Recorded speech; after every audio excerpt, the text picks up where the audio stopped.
Glug! Silver Moonhead Wolf, don't be stubbornly ignorant. Off halfway up the hill, the night flame crow let out an enraged squawk.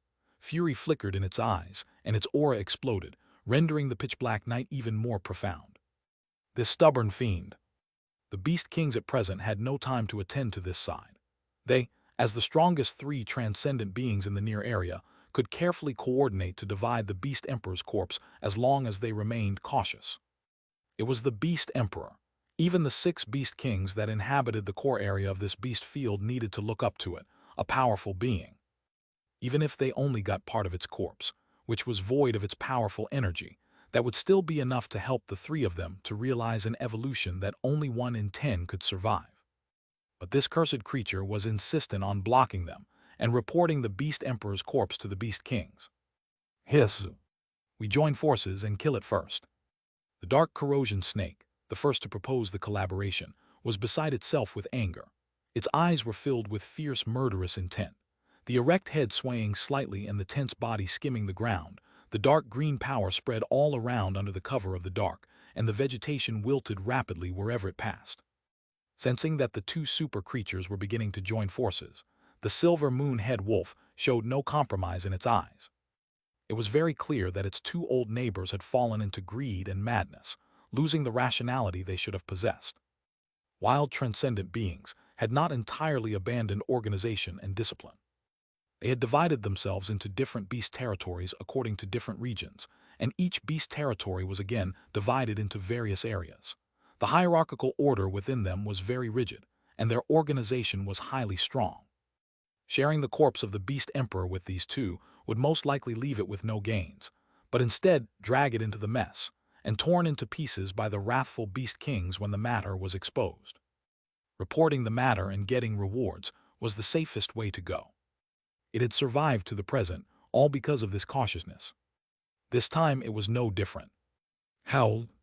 The silver moon-head wolf let out a deep howl, not at the 2 old neighbors before it, but speaking to the companions that had followed it. Don't fight them, let's go.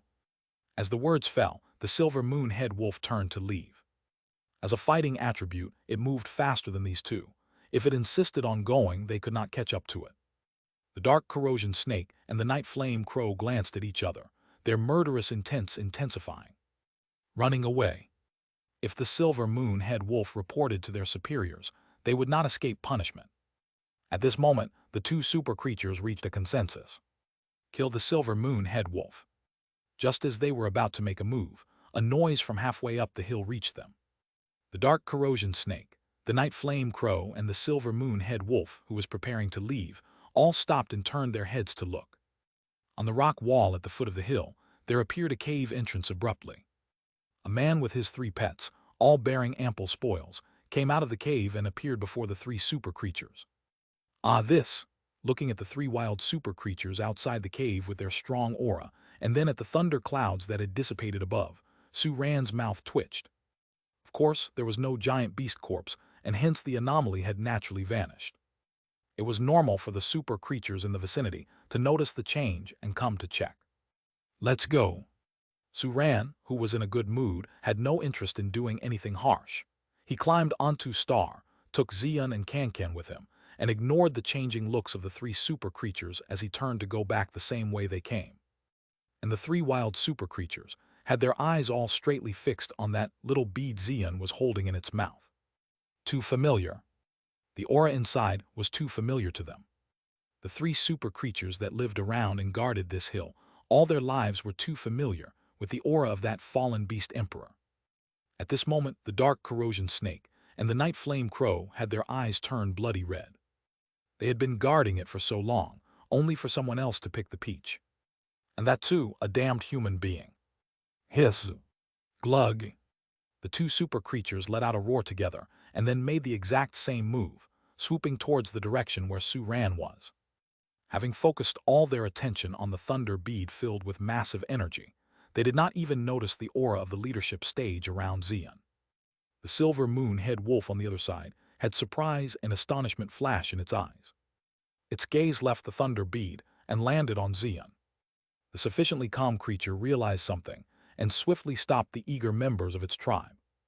The next moment, facing the two transcendent beings that proactively attacked, Su-Ran let out a sigh, held back Xian, who wanted to make a move, and then pulled out the long sword from his back. "I'm in a good mood today. I really didn't want to make things difficult for you guys. We all have our own troubles." Su-Ran cast his long sword into the void and retracted it. "But you're a little ungrateful." As his words fell, the structure of the dark erosion serpent was abruptly split into two at the 7-inch mark under the night sky. The black flames burning around the night flame crow vanished in an instant. It had been sliced into two, its featherless black body heavily falling on the ground. Two wild transcendent beings that had lurked nearby for many years, with strength surpassing ordinary elite stage beings, were offered as sacrifices for Su-Ran's first sword practice. "Indeed, this sword is good." Wrapping the sword in a cloth again, Su-Ran nodded with satisfaction. The sword technique he understood was inherent in this sword, and when he wielded it, the result was more than the sum of its parts. Su-Ran could feel that with every use, the long sword helped him understand the sword techniques better. He might even be able to reach the level of that powerful person one day.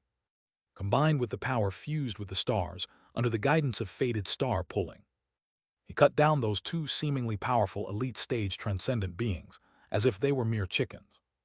He thought that having a star to avoid becoming the weak link in the team, and dragging the pet beasts down was already the best outcome. After all, the star had no offensive capabilities, nor did he have anyone linked to the star. He could only help out a bit and cheer them on. Unexpectedly, the long sword made up for this flaw. "You don't want to make a move too, do you?" Leaving the long sword on his back, Su-Ran looked at the silver moon head wolf that had not come forward from the beginning. Without saying a second word, the head wolf led its tribe and disappeared, leaving only a series of afterimages. Su-Ran was taken aback by its decisive actions. It seemed that not all wild transcendent beings were mindless. "Meow tilde, a pity." Xian, cradled in Su-Ran's arms, sadly shook its head. Su-Ran had already put away his sword. If that guy dared to make a move, he would definitely hand it over to Xian. Unfortunately, that guy ran away. It lost an opportunity to make a move. "You want to make a move, it's that simple, right?"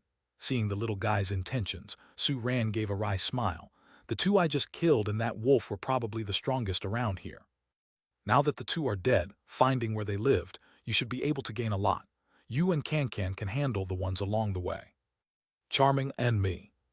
Can-Can, who was faithfully lying under Xian, turned his head in surprise at Su-Ran's words. "Apart from sparring with Xian, you haven't really fought with transcendent beings of the same stage yet. This is a rare opportunity." Su-Ran nodded. "Charming, let's charge." Can-Can got excited all of a sudden. Could it also start effortlessly defeating opponents now? "You're still weak, start by working on your defense." "Oh, being beaten up, okay, no problem." Su-Ran laughed. His eyes quickly turned pitch black. With the chain pattern spinning, he had a clear view of everything around him. Suddenly, Su-Ran located the nests of the dark erosion serpent and the night flame crow. "Let's go, we're going on a raid." Although he said that Can-Can would be working on defense, it wasn't just about being beaten. After all, Can-Can also had attack skills. With Xian's protection and Star's power boost, Can-Can recovered to its original body size and bulldozed its way through, getting a strong taste of feeling powerful. And the ones it couldn't handle were neatly and decisively dealt with by Xian. By the time the team of one person and 3 pets had finished scouring the nest of dark erosion serpent and were heading straight to the nest of the night flame crow, the transcendent beings they encountered along the way didn't dare to stand in their way and scattered like birds and beasts. However, once they entered the nest of the night flame crow, Su-Ran's mood plummeted. "What is this?" Looking at the fragmented human bones piled up in a corner of the nest, Su-Ran felt quite uncomfortable, even though he wasn't particularly sympathetic. "The night flame crow is dead. Consider it as me taking revenge for you all," Su-Ran sighed. "Rest in peace." Xian suddenly saw something. It sprang out from Su-Ran's arms and quickly retrieved a photo pendant from the corner of the pile of corpses and placed it in Su-Ran's hand. The pendant was already broken. The photo inside was a bit yellowed, but still clear. An unfamiliar man, with the furious battle cat standing behind him. Su-Ran's eyes widened slightly. Was that Boss Cat? Failed to adjust the schedule. Will continue tomorrow evening. Chapter 221, 145, Boss Cat's Bread. Boss Cat. Looking at the photo on the medallion, Suran fell into silence for a moment. He had thoroughly washed and cared for Boss Cat, so he was familiar with the cat's features. Even amongst other furious battle cats, the differences between individuals were significant.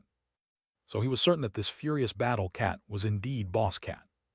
Then, the identity of the strange man standing in front of it also seemed clear.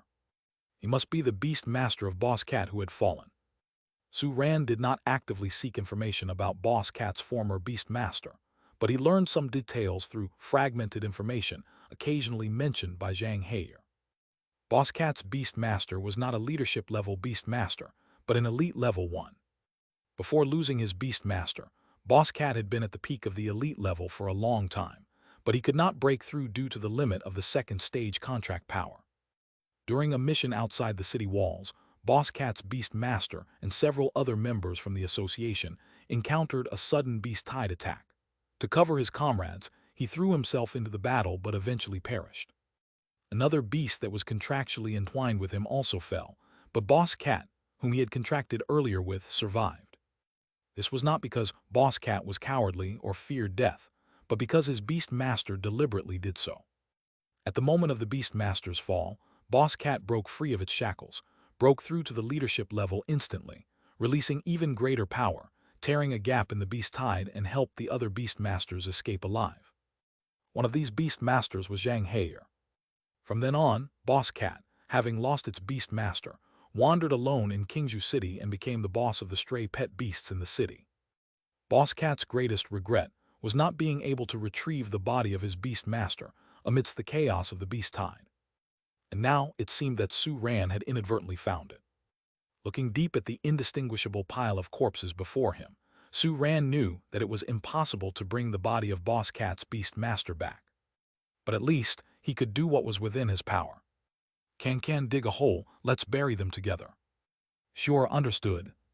Although he did not understand what the medallion in Suran's hand meant, the sight before his eyes had dealt a significant blow to Can, who was newly born, and his mood plummeted significantly. He dutifully nodded his head, then took a swipe at the earth with his paw. The majestic earth attribute power surged. The earth swiftly dipped, just like a bowl holding the pile of corpses. Then the soil on the edges quickly spread towards the center, completely covering the mound of bodies under the earth. As an earth attribute pet beast, this task was too simple for Can. You two look for anything useful. After we leave, we should return to the city. Suran carefully wiped the photo medallion with the corner of his clothes and spoke quietly. Meow tilde, I'll go. Xian's mood had also dampened due to the recent events.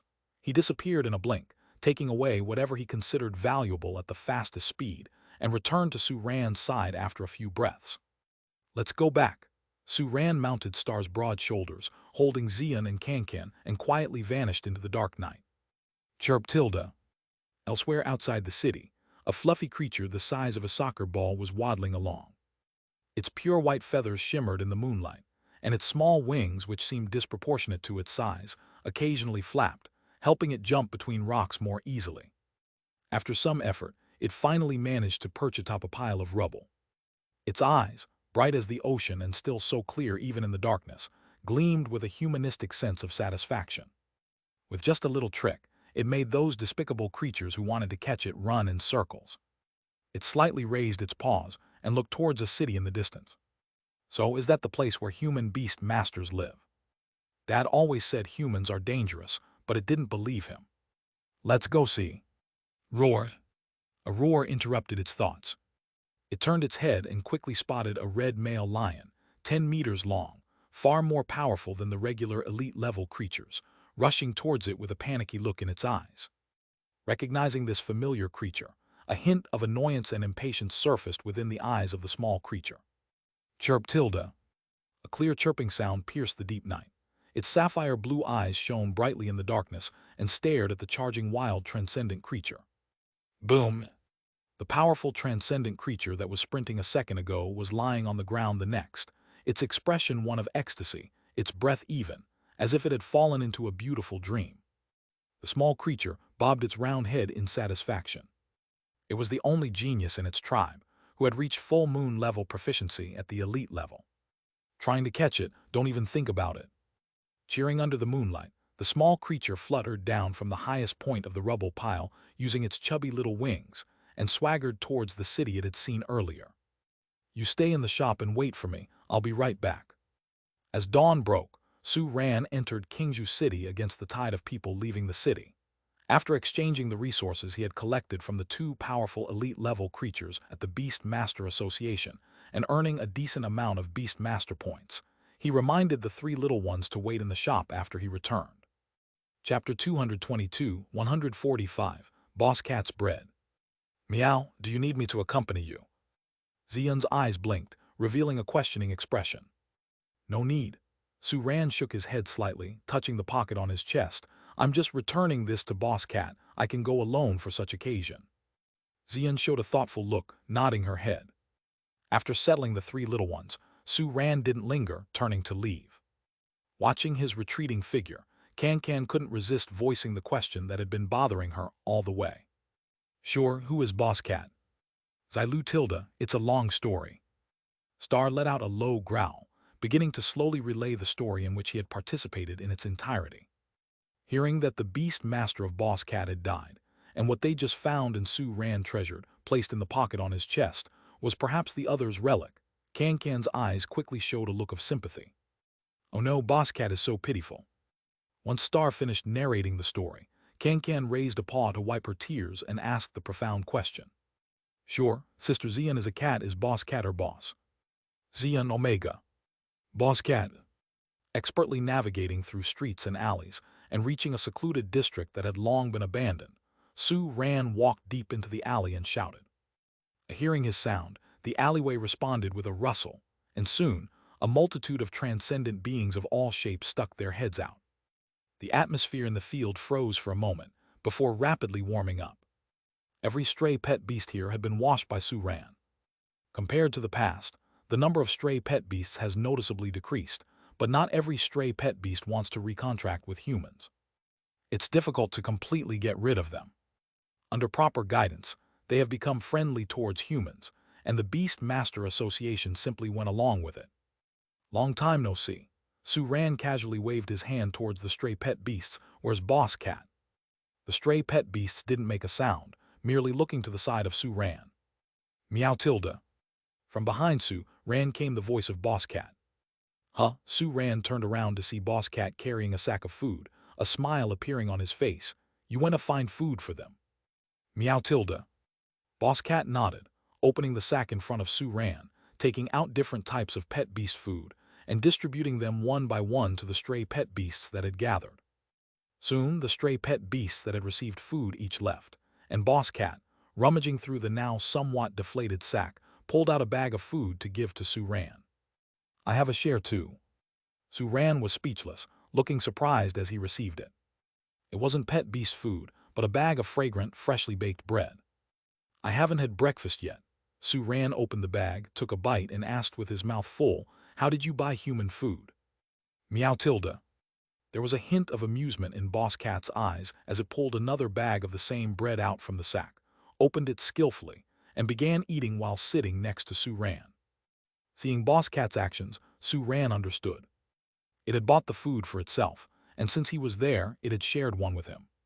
However, for Boss Cat, who is at the leadership stage, such ordinary food can only satisfy its craving. It's hardly filling, right? As Su Ran chewed on the sweet bread in his mouth, his chewing slowed and then stopped. He thought of a possibility. Turning his head, Su Ran saw Boss Cat looking upwards at the sky with a mouthful of bread, a look of remembrance and longing in its eyes. "Indeed." Su Ran showed a look of understanding, continued chewing on the bread in his mouth. "Did your beast master used to take you out for this sort of bread?" Boss Cat glanced at Su Ran and nodded slightly. "Meow Tilda." The look of memory in its eyes deepened. Different transcendent beings have different racial traits. Some races are jealous, some are lazy. While that doesn't mean all individuals of this breed are this way, it's definitely a trait shared by the majority. The defining characteristic of the furious battle cat breed is its insatiable appetite. When the Boss Cat was still in the transcendent stage, having just made the Beast Master contract with its Beast Master, it was intrigued by all sorts of food and wanted to try everything it saw. Even though the beast master provided it with enough pet beast food every day, the cat still showed interest in the beast master's everyday food. Back then, the beast master only had one pet beast, and to satisfy it, all the food was always made in quantities enough for two, with one portion being prepared specifically for it. Every morning, the beast master would buy bread from a bakery close to his home, 2 loaves of bread each time, one for himself and one for Boss Cat. This habit persisted all the way from when he was a student to when he became a member of the Beast Master Association. So when he missed his beast master, he would go to that bakery and buy 2 loaves of bread, one for himself to eat and one to save, which he would only eat reluctantly when it was about to go bad. The bakery's owner was no stranger to Boss Cat. Even after its beast master passed away, he would always greet Boss Cat in a friendly manner, personally choosing out the freshest and finest loaves from the batch to give to Boss Cat. The man and the beast sat in silence, finishing their bread. The bread was delicious. Suran meticulously folded the wrapping paper and threw it into a nearby trash can before asking, "How have you been lately?" Meow tilde. Boss Cat, too, skillfully tosses its wrapper into a trash can. Upon hearing Suran's question, it flexes its robust muscles in response, showing off its great power as a sign of being well. "That's good," Suran smiles. In terms of physicality and spirit, Boss Cat seems to be in great condition. "Yesterday, I made a trip to the outskirts of the city." As Suran's words trailed off, the smile on Boss Cat's face dwindled a bit. The outskirts of the city. There was a touch of vacillation in its eyes. It has been a long, long time since it had left the city. The wild super creature that killed its beast master was already taken revenge upon by it when it reached the leadership stage. By the time it returned to that area, the remains of its beast master were nowhere to be found. The outskirts of the city, where it once lived day and night, now held no incentive for it to stay, as the only thing left were heart-wrenching memories. It gave a glance at Suran. It seemed that Suran faced no danger on his trip to the outskirts this time. "That's enough for it." Just as these thoughts flooded Boss Cat's mind, Suran suddenly spoke. "Do you remember a crow engulfed in black flame?" Meow. The black flame, a crow. Boss Cat's eyes instantly sharpened. Its powerful fighting attribute burst out uncontrollably, causing the surrounding area to momentarily stagnate. It never forgot the night flame crow, the one commanding all the other beasts during the beast tide that day. It never forgot how it desired to fight the crow to death when it stepped into the leadership stage, but was blocked by countless elite stage super creatures, and that inhuman taunting in the crow's eyes. "Don't worry, it's dead," Suran said softly. "I killed it." Meow. "Dead?" Boss Cat's eyes grew round with surprise as it gazed at Suran in disbelief. Soon after, a certain guess seemed to arise in its mind, as excitement and apprehension filled its eyes. "This is all I could find." Suran gently placed the photo pendant onto Boss Cat's paw, saying, "Keep this safe." Silent in front of the familiar pendant, Boss Cat sniffed at the remaining scent on it, as though trying to find the beast master's scent amongst it. After a long time, it clenched the pendant tightly, its broad and sturdy paw pressing it against its face, letting big droplets of tears slide down from its fur. Meow tilde. The deep whimper echoed through the alleyway. Suran sighed silently, standing up to leave. Perhaps right now, it's best to let it be alone for a while. Continuing with Chapter 2. Chapter 223, 146 Cancan's Math Class. It seems that Boss Cat has a deeply affectionate relationship with its beast master. Stepping out of the alley, Suran couldn't help but sigh quietly. Because of running the foster shop, he had encountered many kinds of pet beasts, and each had different stories with their beast masters. However, this was the first time he had seen one like Boss Cat. Seeing the stately Boss Cat crying like a child, Suran also felt uncomfortable. That was another reason why he chose to leave quietly. It is said that time can heal everything, but Suran believed that no matter how long time passed, the impression of Boss Cat's beast master would not be erased from its heart. Perhaps this is the bond between beast masters and their pet beasts. A smile crept onto Suran's face. As he walked back to the foster shop, he was pondering about the 3 little ones waiting for him at the foster shop. "I wonder what they are doing now." Meow tilde, 2 times 4 is 8. In the foster shop, Zion had somehow found the multiplication table that it and Star had started learning from, and hit the table with its paw. Charming, I remember 2 times 4 is 8. Can nodded seriously, repeating Xian's formula in a childlike voice. Xilu tilde, perfect. Star raised a hoof and patted Can's shell, a look of admiration in its eyes. Keep studying math, little Can. Learn to do sums, and you can pay back next time when resources are allocated. Seeing Can's proud face as if to say, this is too easy, a hint of craftiness flickered in Xian's eyes. Meow, what's 1000 minus 7? Charming tilde charming, isn't that simple? Can's proud expression disappeared quickly. He stretched out a claw to wipe off the non-existent cold sweat on his forehead. Math is terrifying. Xilu tilde, keep it up. Star gave Can an encouraging look. Memorizing the multiplication table is just a beginning. Meow, keep going. This is the scene Su Ran saw when he returned to the Foster shop. What are you? Su Ran's mouth twitched slightly. His look of emotion disappeared and he asked, doing math. Meow tilde, exactly. Xian nodded earnestly. All of this started after Su Ran had left. Originally, the 3 little ones were calmly waiting for Su Ran in the shop. Suddenly, Can looked at the price menu on the wall and sighed. Charming tilde, such a long string of numbers, how much is that? Realizing that Can, who would be part of the next resource allocation, hadn't learned math, the basic skill required within their team, Xian and Star instantly turned into math teachers and initiated teaching mode. Therefore, the situation at present. After Xian and Star explained everything, Su Ran didn't know what to make of it all. However, indeed, Can should learn some math. Otherwise, he would be at a disadvantage during the next allocation of resources. In that case, you two keep teaching. Su Ran paused and added, oh right, don't forget today's training. Before he could finish speaking, all 3 had already dashed towards the back door. A new day and a fresh 8 hours of training time. Every second must be utilized. Seeing their bustling enthusiasm, Su Ran couldn't help but chuckle. Well then, he must strive as well. The next goal after breaking through to the 3rd stage with the contract power is to breach the 4th stage. But this step isn't so easy. It took Su Ran about 10 days to break through from 1st stage to 2nd stage, and from 2nd stage to 3rd stage took 40 days. However, progressing from the 3rd stage to the 4th stage will be even more difficult. Beast Masters hit bottlenecks when attempting to break through to the 4th, 6th, and 8th stages. If you say that anyone possessing the qualifications of a Beast Master can eventually achieve the 3rd stage through patient meditation, then to break beyond the 4th stage requires not only patience, but also talent. Some Beast Masters could never reach the 4th stage throughout their lives. Even if they could break through the 4th stage, the 6th and 8th stages still pose intimidating thresholds. This is similar to how pet beasts need to evolve to increase their growth limit. With that in mind, it is not possible for Su Ran, who has just broken through to the 3rd stage, to break through to the 4th stage in a short time, even with the help of the Meditation Accelerator card. The Meditation Accelerator card is not impactful enough. Su Ran couldn't help but murmuring, in the future when drawing red items, would there be something like an enhanced meditation accelerator, maybe a 1000-fold meditation acceleration?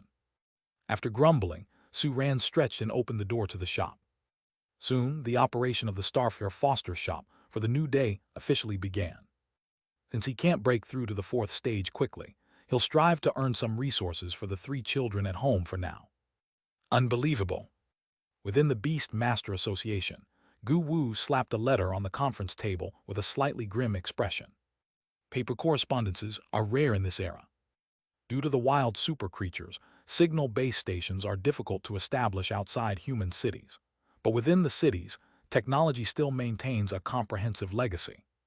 Signal base stations can be used, and communication through messages is entirely possible. But paper correspondences are important in this era. They often imply that the news comes from other cities, almost entirely cut off from information. The letter on the conference table at the moment is from another city, namely the 2nd-level town, Xian City, which had been in contact with them not long ago. Chapter 224, 146 Can's math class. However, the content of it infuriated Gu Wu. These idiots are absolutely stupid. He, who was usually good-tempered, was rare to be irritated, pointed at the letter cursing, changed the exchange into a contest among the young generation. Damn it. The resources of the second-level towns are simply not comparable to the third-level towns. The young beast masters there can access higher-level resources, and they are much stronger than the beast masters of the third-level towns. Is this a contest? This is clearly bullying. It was supposed to be a chance for everyone to discuss how to form an alliance against the wild super creatures. I don't think there's any need to talk about this alliance once the game ends. Gu Wu snorted. I don't believe this decision was made by Chairman Fang.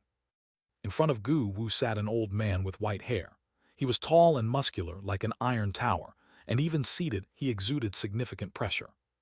Having patiently listened to Gu Wu's complaints, the old man spoke in a gentle voice that did not match his frame. Actually, I'm not surprised that Chairman Fang of Xian City made such a decision. President He, don't beat around the bush. Gu Wu shook his head helplessly. You, even though you are powerful, are still inexperienced. President He spoke with a chuckle, not at all irritated by the contents of the letter. This was He Nian, the city lord of Qingju City, president of the Qingju City's Beast Master Association, and the only general-level Beast Master in Qingju City before Gu Wu arrived. In an alliance, there must be a leader, and power cannot be dispersed. He Nian spread out his hands. Do you think Chairman Fang will surrender his decision-making power to others? Of course not. Gu Wu shook his head. But as the only general-level beast master in the second-level town attending this exchange event, isn't it natural for him to have the final say? True enough, but... He Nian paused for a moment. While ruling with power is easy, if he wants other cities to follow him, he needs to demonstrate his strength in other areas too. Young beast masters represent future power. He Nian laughed. From their present strengths, the differences between second-level towns and third-level towns becomes evident. If I were Fang, I would do the same. Good that you can see it that way.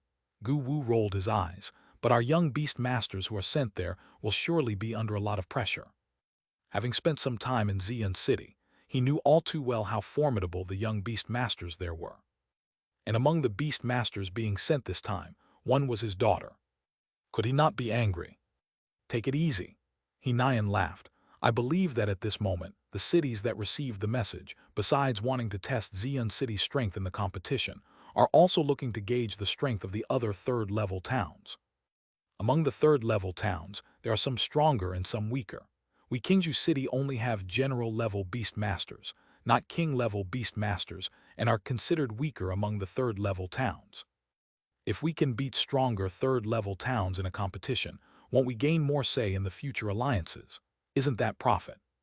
I heard from you a while back that a young man named Su Ran has successfully evolved his pet beast. He Nian chuckled. I refuse to believe that the other cities can boast the same. You see, isn't that our advantage? Sai, you don't know. Gu Wu sighed lightly, looking at the optimistic He Nian.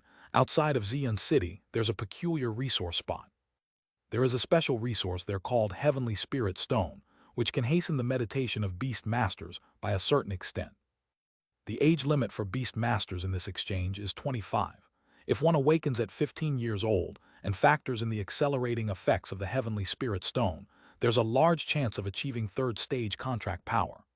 Gu Wu's voice grew more serious. So, Xian City's choice must be leadership-level beast masters. The other cities don't have these conditions. How can they compete? Su Ran, indeed, evolved a pet beast successfully, but the disparity in early growth stages isn't something that evolution can fix. And in Xian City, there's no lack of beast masters who successfully evolved. Look, you're comparing with those people from Xian City again. He Nian didn't seem discouraged by Gu Wu's words. Instead, he laughed as he waved off Gu Wu's comments. Think bigger. Don't see the beast masters from Xian City as your competition. We should focus on defeating the beast masters from the other cities. Instead of draining ourselves, we should drain others. Okay then. Gu Wu nodded reluctantly, seemingly accepting He Nian's proposal. He knocked on the letter on the table. The event's date has been brought forward by a few days. Allowing for travel time, we may have to set off in a week. Outside the city, there's no problem, right? Gu Wu's words slightly paused. I hear rumors that there have been some disturbances outside the town recently, seemingly abnormal activity. Just a minor issue. A gleam flickered in He Nian's eyes. A beast king has lost its child near Qingju City. Gu Wu, you call this a minor issue? No worries. He Nian chuckled. There are only 6 Beast Kings in the 97th Beast Field, and President Zhao of Changxi City is keeping an eye on them. They dare not move. At most, it would arrange some subordinates to look for its child. Qingzhou City might even be more peaceful because of this. What a pity, Tilda. Nyan stretched his body lazily. I wonder what the Beast King's child looks like. If we could trick it into forming a contract with one of us. Gu Wu silently stood up. I'm going to inform the young beast masters on the departure list. This old man, who speaks without any filter, frightens him. Contracting a Beast King's baby. If the Beast King got angry, the whole Qingzhou City would be flattened. Too young, too timid. When Gu Wu left the conference room, Nyan, who was alone in the conference room, chuckled, raising his hand to touch the hideous scar on his face. As if thinking of something amusing, Nyan's laughter grew deeper. That kid is interesting. He managed to hatch the egg so quickly. We're leaving in 7 days. Looking at Gu Wu standing in front of him, a look of surprise crossed Su Ran's face.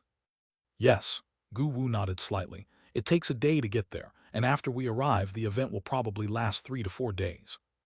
Your shop has many clients, and there are also fostered pet beasts. It's best to prepare in advance. Thank you for the reminder, Senior Gu. Su Ran nodded earnestly.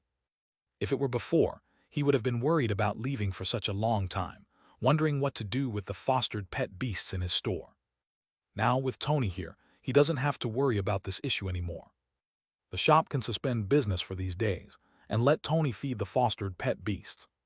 Also, Gu Wu glanced at Su Ran, hesitated for a moment but decided to tell the truth. In fact, there have been some changes in the format of this exchange event. He briefly mentioned the change of the exchange to a competition. In short, you may need to face a leadership-level beast master, and his pet beast might have also completed its evolution. If you don't want to go, there's still time. He had a good impression of this junior, worried that if Su Ran were to be discouraged by the beast masters of Xian City, it could affect his future development. So there's such a twist. Su Ran stroked his chin, his face becoming serious. After exchanging the last set of resources in Xian City, Star will be able to evolve and break through the leadership stage. Can never mind, better not to bring that up. With this, he might fare slightly worse compared to the beast masters of Xian City. As expected of a big city, to have such powerful opponents so. If I beat the beast masters of Xian City in a contest, is there any reward? Yes, win once and choose a martial-level resource of your choice.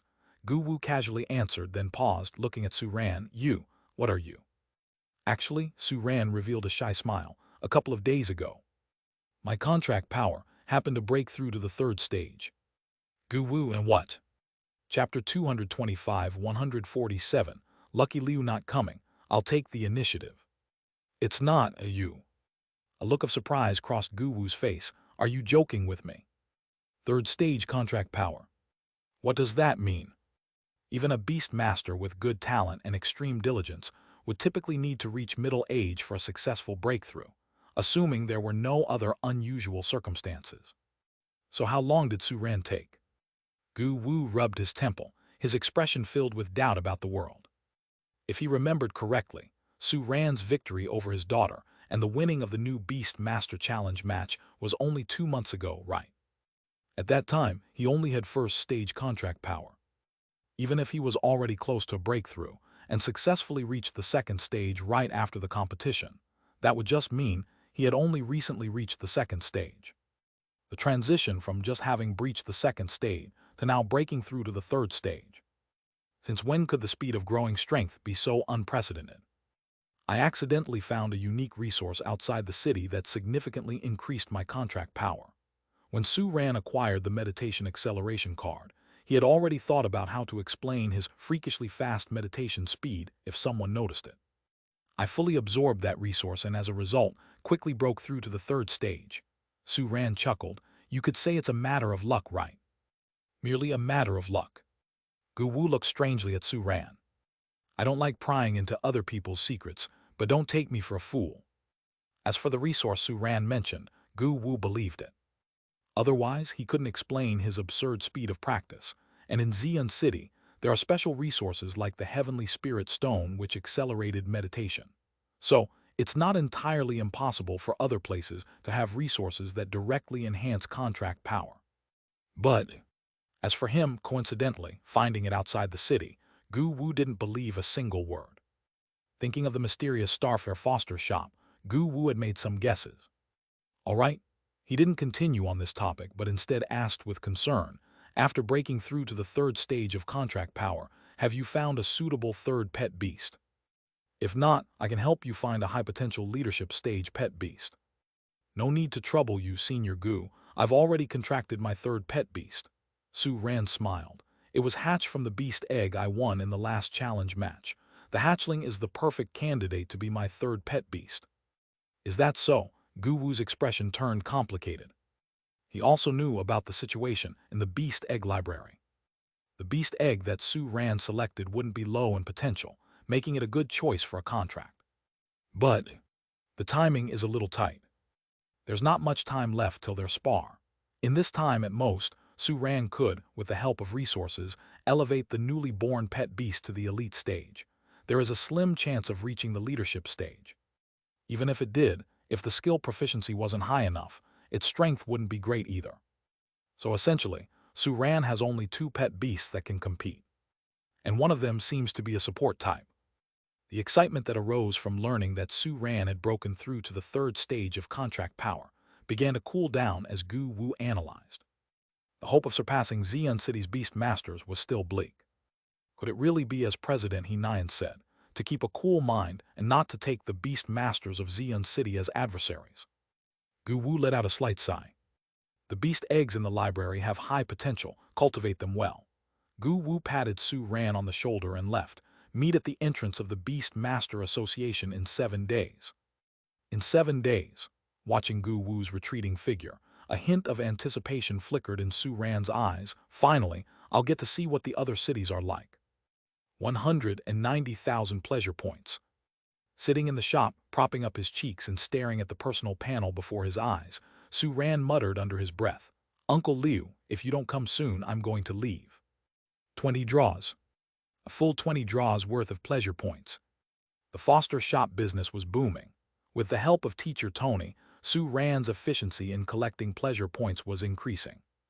A week passed, and adding the tens of thousands left over from last week's 10 consecutive draws, he had enough pleasure points for 2 10 consecutive draws. He had been waiting for Liu Gu to arrive ever since he had accumulated 95,000 pleasure points, enough for a 10 consecutive draw.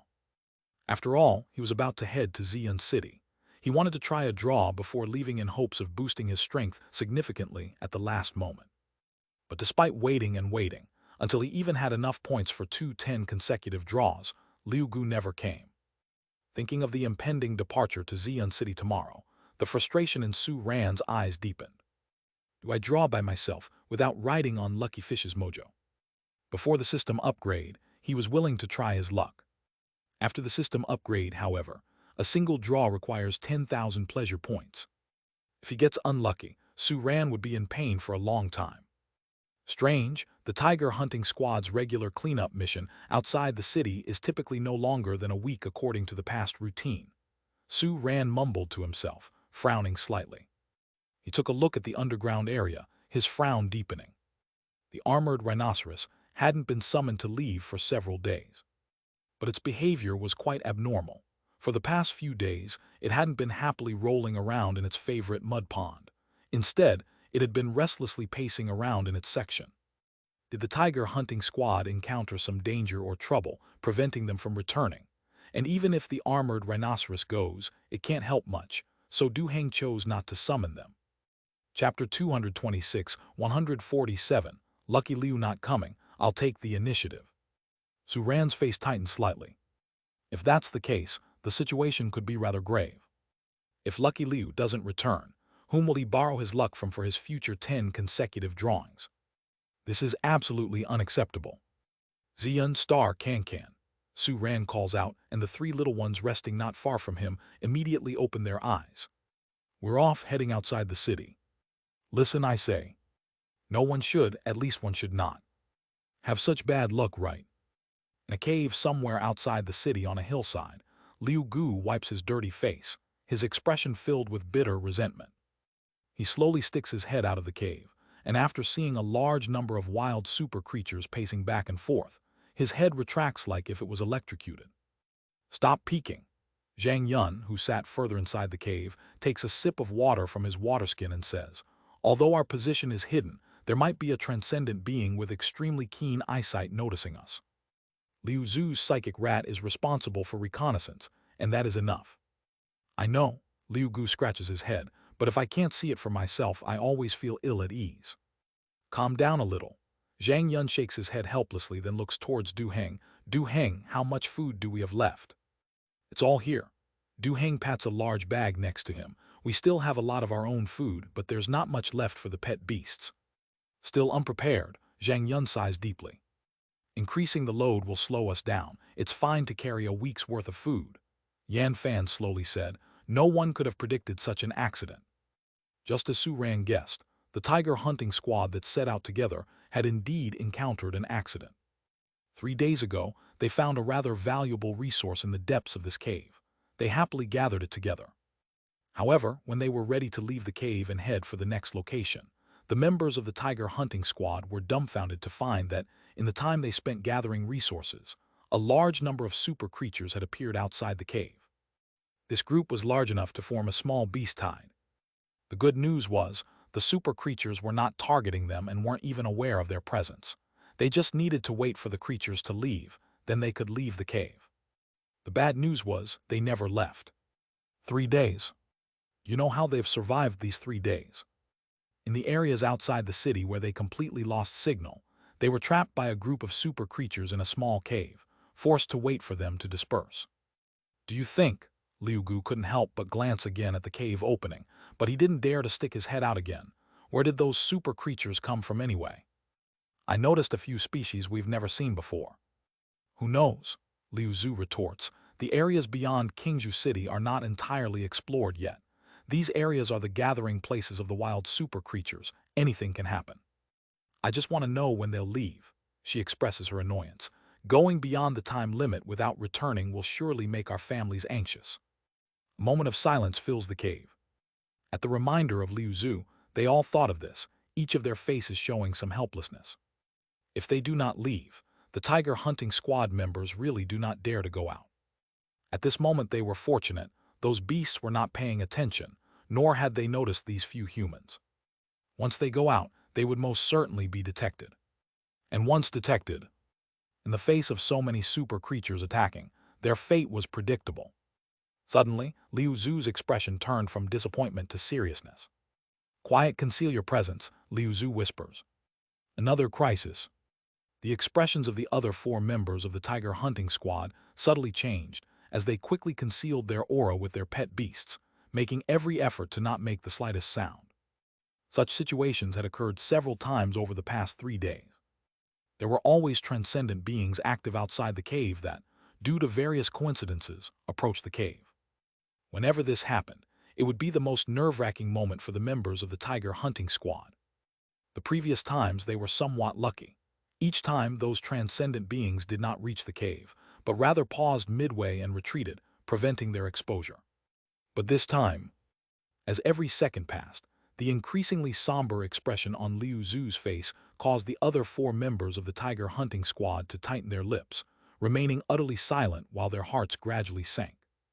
It seemed that the approaching transcendent being this time did not retreat midway. "Tilda," after a while, Liu Zhu's muted voice echoed through the cave. "It has discovered the cave and is coming." At this point, being exposed was inevitable. There was no further need to remain quiet. "Attack," Liu Gu gritted his teeth. "Dog, kill with all your might." "Woof." The winged lion dog's green eyes quickly became piercing. Its muscles tensed as it fixed its gaze on the entrance of the cave, its long fur standing on end, making its already large body appear even larger. In the next instant, a transcendent being curiously poked its head out from the cave entrance. Before it had a chance to take in the situation in the cave, the winged lion dog, having gathered its momentum, tore it to shreds with a brutal claw attack, killing it on the spot. This commotion naturally caught the attention of the other transcendent beings. Just in a blink of an eye, several pairs of eyes turned toward their direction. The members of the tiger hunting squad, targeted by countless hostile intents, broke into a cold sweat instantly. "Break out," Zhang Yun growled. "Don't be living targets in the cave." The other four responded in unison, leading their respective pet beasts out of the cave, boldly presenting themselves before the group of transcendent beings. Old dude, don't summon your armored rhinoceros. As he gazed at the rushing, intimidating horde of beasts, Zhang Yun drew a deep breath. A resolute look filled his eyes. He patted Du Heng's shoulder. Stand behind us. In the past, you were always the one responsible for the squad's defense. Now it's our turn to protect you. Captain, said Du Heng, his eyes welling up, meeting you all is the greatest fortune of my life. Ha ha ha, Liu Gu laughed heartily, directing the Wind Lion dog to rip an approaching elite stage transcendent being into pieces with a single claw. Being able to meet you guys is also my great fortune. Yan Fan, commanding the three-armed demon ape that had activated Blood Fury, unleashed an unparalleled force that smashed the skull of a transcendent being amid a shrill sonic boom. His eyes then reddened as he bellowed, "Same for me too." "And me?" Liu Zu shouted. The Psychic Rat and Sky Falcon each unleashed their full strength. Despite being better at scouting, their combined efforts still managed to take down a transcendent being. However, in the face of thousands of transcendent beings, the attack of the tiger hunting squad seemed insignificant. Faced with an enclosing horde of beasts rushing to attack, a look of despair ultimately surfaced in the eyes of the quickly exhausting group. Meow! An elongated, dignified voice suddenly rang out from a distance at that moment. From within the figure that was almost like a black streak of light, an invisible suppression swept across the surroundings. 3-star skill, waning moon-level king's power.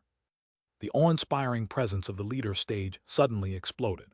Just like a bright moon compared to fireflies in this elite stage area, the inherent suppression of the king species against all the leader species is a suppression on the life level.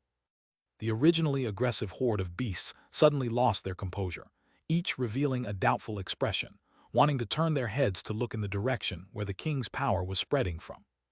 However, they couldn't even manage these simple movements anymore. An enormous sea of thunder descended out of thin air. The terrifying lightning, as if having intellect, found each of the transcendent beings that had attacked the tiger hunting squad. 3-star skill, full moon-level thunder shake heavenly sound.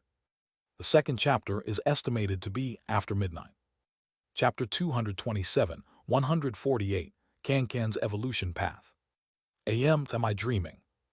Looking at all the transcendent beings that had turned into ash and the occasional bursts of electricity on the scorched earth, the untouched Liu Gu blinked, revealing a dazed expression. He hastily extended his hand and pinched himself hard, with a look of realization on his face. No pain, I must be dreaming. You're pinching my leg. Yan Fan gritted his teeth and then couldn't help but burst into laughter. We've been saved. Yes, we've been saved. Zhang Yun, who had experienced great joy and great sorrow in just a few seconds, shook his head violently and looked at Su Ran, who had emerged from the black mist. Good thing I made it in time. Su Ran exhaled, taking a look around. How did you guys get surrounded by so many transcendent beings? That's a long story. Zhang Yun shook his head helplessly, then his eyes filled with gratitude. Boss Su, it's you who saved all of our lives. You're too kind. Su Ran shook his head. Your experience of surviving outside the city, team leader Zhang, has been a great help to me, and everyone has been very kind to me. It's only right that I should check on you when you're in danger. But Boss Su, how did you know we were here? Liu Zu wiped her tears, asking with a hint of confusion. The armored rhinoceros hasn't been summoned in recent days, and you guys haven't returned. Su Ran paused for a moment before continuing. I was wondering, could it be that you guys have encountered some insurmountable problems, and that's why Uncle Du didn't summon the armored rhinoceros? As for why I knew you were here, Su Ran's voice paused slightly. The map that team leader Zhang gave me earlier showed the areas your team usually frequents. I just took a chance looking around, and luckily I caught up. I see. Liu Zu nodded in understanding, then suddenly widened her eyes. Boss Su, have you already become a leadership-level beast master? Pure luck, pure luck. Su Ran laughed it off, changing the subject. Let's hurry back to the city before anything else happens. Despite being shocked by the speed of Su Ran's breakthrough, the team members understood that this was not the time to waste. They quickly gathered their belongings, and without even bothering to take the resources from the numerous transcendent beings scattered all over the ground, they followed Su Ran and left. You guys should hurry back and let your families know you're safe. At the city gate, Su Ran, riding on Star's back, waved at them. Boss Su for saving our lives, I will come to you to express my gratitude tomorrow. Zhang Yun spoke earnestly. It's really not necessary. Su Ran scratched his head. I'm going with the association's experts to Xi'an City tomorrow. I have no idea when I'll be back. Okay, I'm off now. As Su Ran turned to leave, he patted Liu Gu on the shoulder. Uncle Liu, we'll talk about the washing and protection of the winged lion dog when I get back. Okay. Watching the quickly disappearing figure of Su Ran and his 3 pet beasts, Liu Gu couldn't help but touch his chin. He had the feeling that Boss Su had saved everyone just so he could pat him on the shoulder. He must be mistaken. On the other side, Su Ran returned to the foster shop where the 3 little ones were waiting with anticipation. He smiled slightly. Can, how's your arithmetic coming along? Charming. I've mastered 5-digit addition, subtraction, multiplication, and division. Can's eyes shined as it quickly reported its learning progress. Did Su Ran ask this because? After Su Ran's next words confirmed its guess. In that case, let's begin another round of resource allocation when we get back to the shop, Su Ran said with a mysterious smile. This time, there are quite a few things that are perfect for Can. 2 rounds of 10 consecutive drawing, yields were abundant. It was worth the trip outside the city. Zailu, let's go. Hearing Su Ran's words, Star suddenly sped up its pace. To get to the shop as soon as possible and start the distribution, it even used its moon concealment Star racing. A few minutes later, a man and his 3 pets appeared in the shop on the first floor. Inside the closed shop door, Su Ran, under the watchful and eager eyes of the 3 little ones, took out the familiar magical instruments, a small blackboard and a piece of chalk, and began writing vigorously. Physical points, 95-20 points remaining plus 86-48 points undistributed. Skill points, 54-40 points undistributed. Teachable skills, dragon power undistributed. Skill fragments, 2 pieces star plus 79 pieces undistributed. Skill fusion stones, 1 stone star plus 17 stones undistributed. Energy abundant potions, 1 bottle undistributed.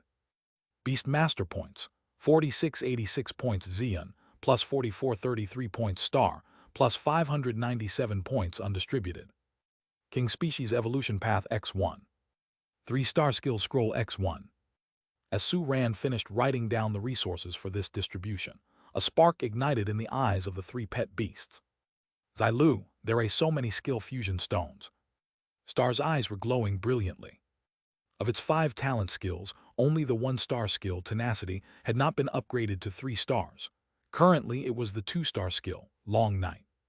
To upgrade it to 3 stars, the first method is to use skill fusion stones for skill fusion, and the second method is to use a 3-star skill scroll, like they did in the previous resource distribution. And Star had determined the fusion formula for Long Night the last time. Long Night plus Nightfall plus Night Embrace. The Nightfall skill came from Su Ran's initial teachings. Night Embrace was the result of the fusion of the 1-star skill self-healing power and the 1-star skill Night Capture. Chapter 228, 148, Can's Evolution Path. Unlike previous skill fusions, both of these skills were taught to Star early on, and they both have waning moon level proficiency. After fusing them, future Star not only will be able to maintain these traits, but also wouldn't need to spread its energy thin anymore, making it possible to enhance its talent skills more efficiently. So it still chose to use the skill fusion stone for fusion. Nearly twice as many skill fusion stones as before will strongly guarantee its successful fusion. Charming evolution path. Can's eyes are brighter than stars. For Can, this is the first time to be involved in the resource allocation. Who would have thought that the first time of participating in resource allocation would bring such a surprise? Among the 3 pet beasts, Can is the only one who hasn't obtained the evolution path. Without a doubt, this resource belongs to it. With 500 value points, it's going to claim it immediately. Can's eyes were filled with excitement. After the evolution, can it be as strong as its elder sister? Meow tilde skill points. Xi'an was fixed on the remaining over 5,000 skill points that could be allocated. 3 of its skills have already reached full moon level, and Step on Electric Traces is not far from increasing proficiency level. With just under 2,000 more skill points, it can upgrade it to full moon level with the king's power. Then all 3 star skills will be upgraded to full moon level. It's still far from full moon level for all skills, but it's almost there for all 3 star skills.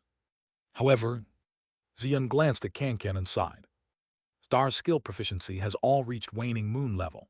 There's no need for it to exchange skill points as a priority. But after Kankan redeemed the evolution path, it will have to prioritize the skill points again. Life is tough, kitty sighs. When would there be an evolution route above the king species, so that it would have the feeling of priority again? I guess I don't need to elaborate on these resources. Su Ran laughed as he looked at the 3 little ones with sparkling eyes. After the last distribution, Xian has 0 value points and Star has 95-20 value points. After evenly distributing the resources this time, you each get 63-75 points. Su Ran shrugged. Let's start exchanging. He crossed his arms, leaning against Little Black's board, ready to enjoy the show. It's always fun to watch pets haggling over how to allocate resources. Xilu, I'll do the skill fusion first. Star looked at Xian and Kankan and took the initiative. It only has 1 3-star skill left to meet all evolution conditions. By tomorrow, when it goes to Xian City and exchanges the single horn of a mature night demon dragon, it would be able to evolve at any time. So, the priority is the highest.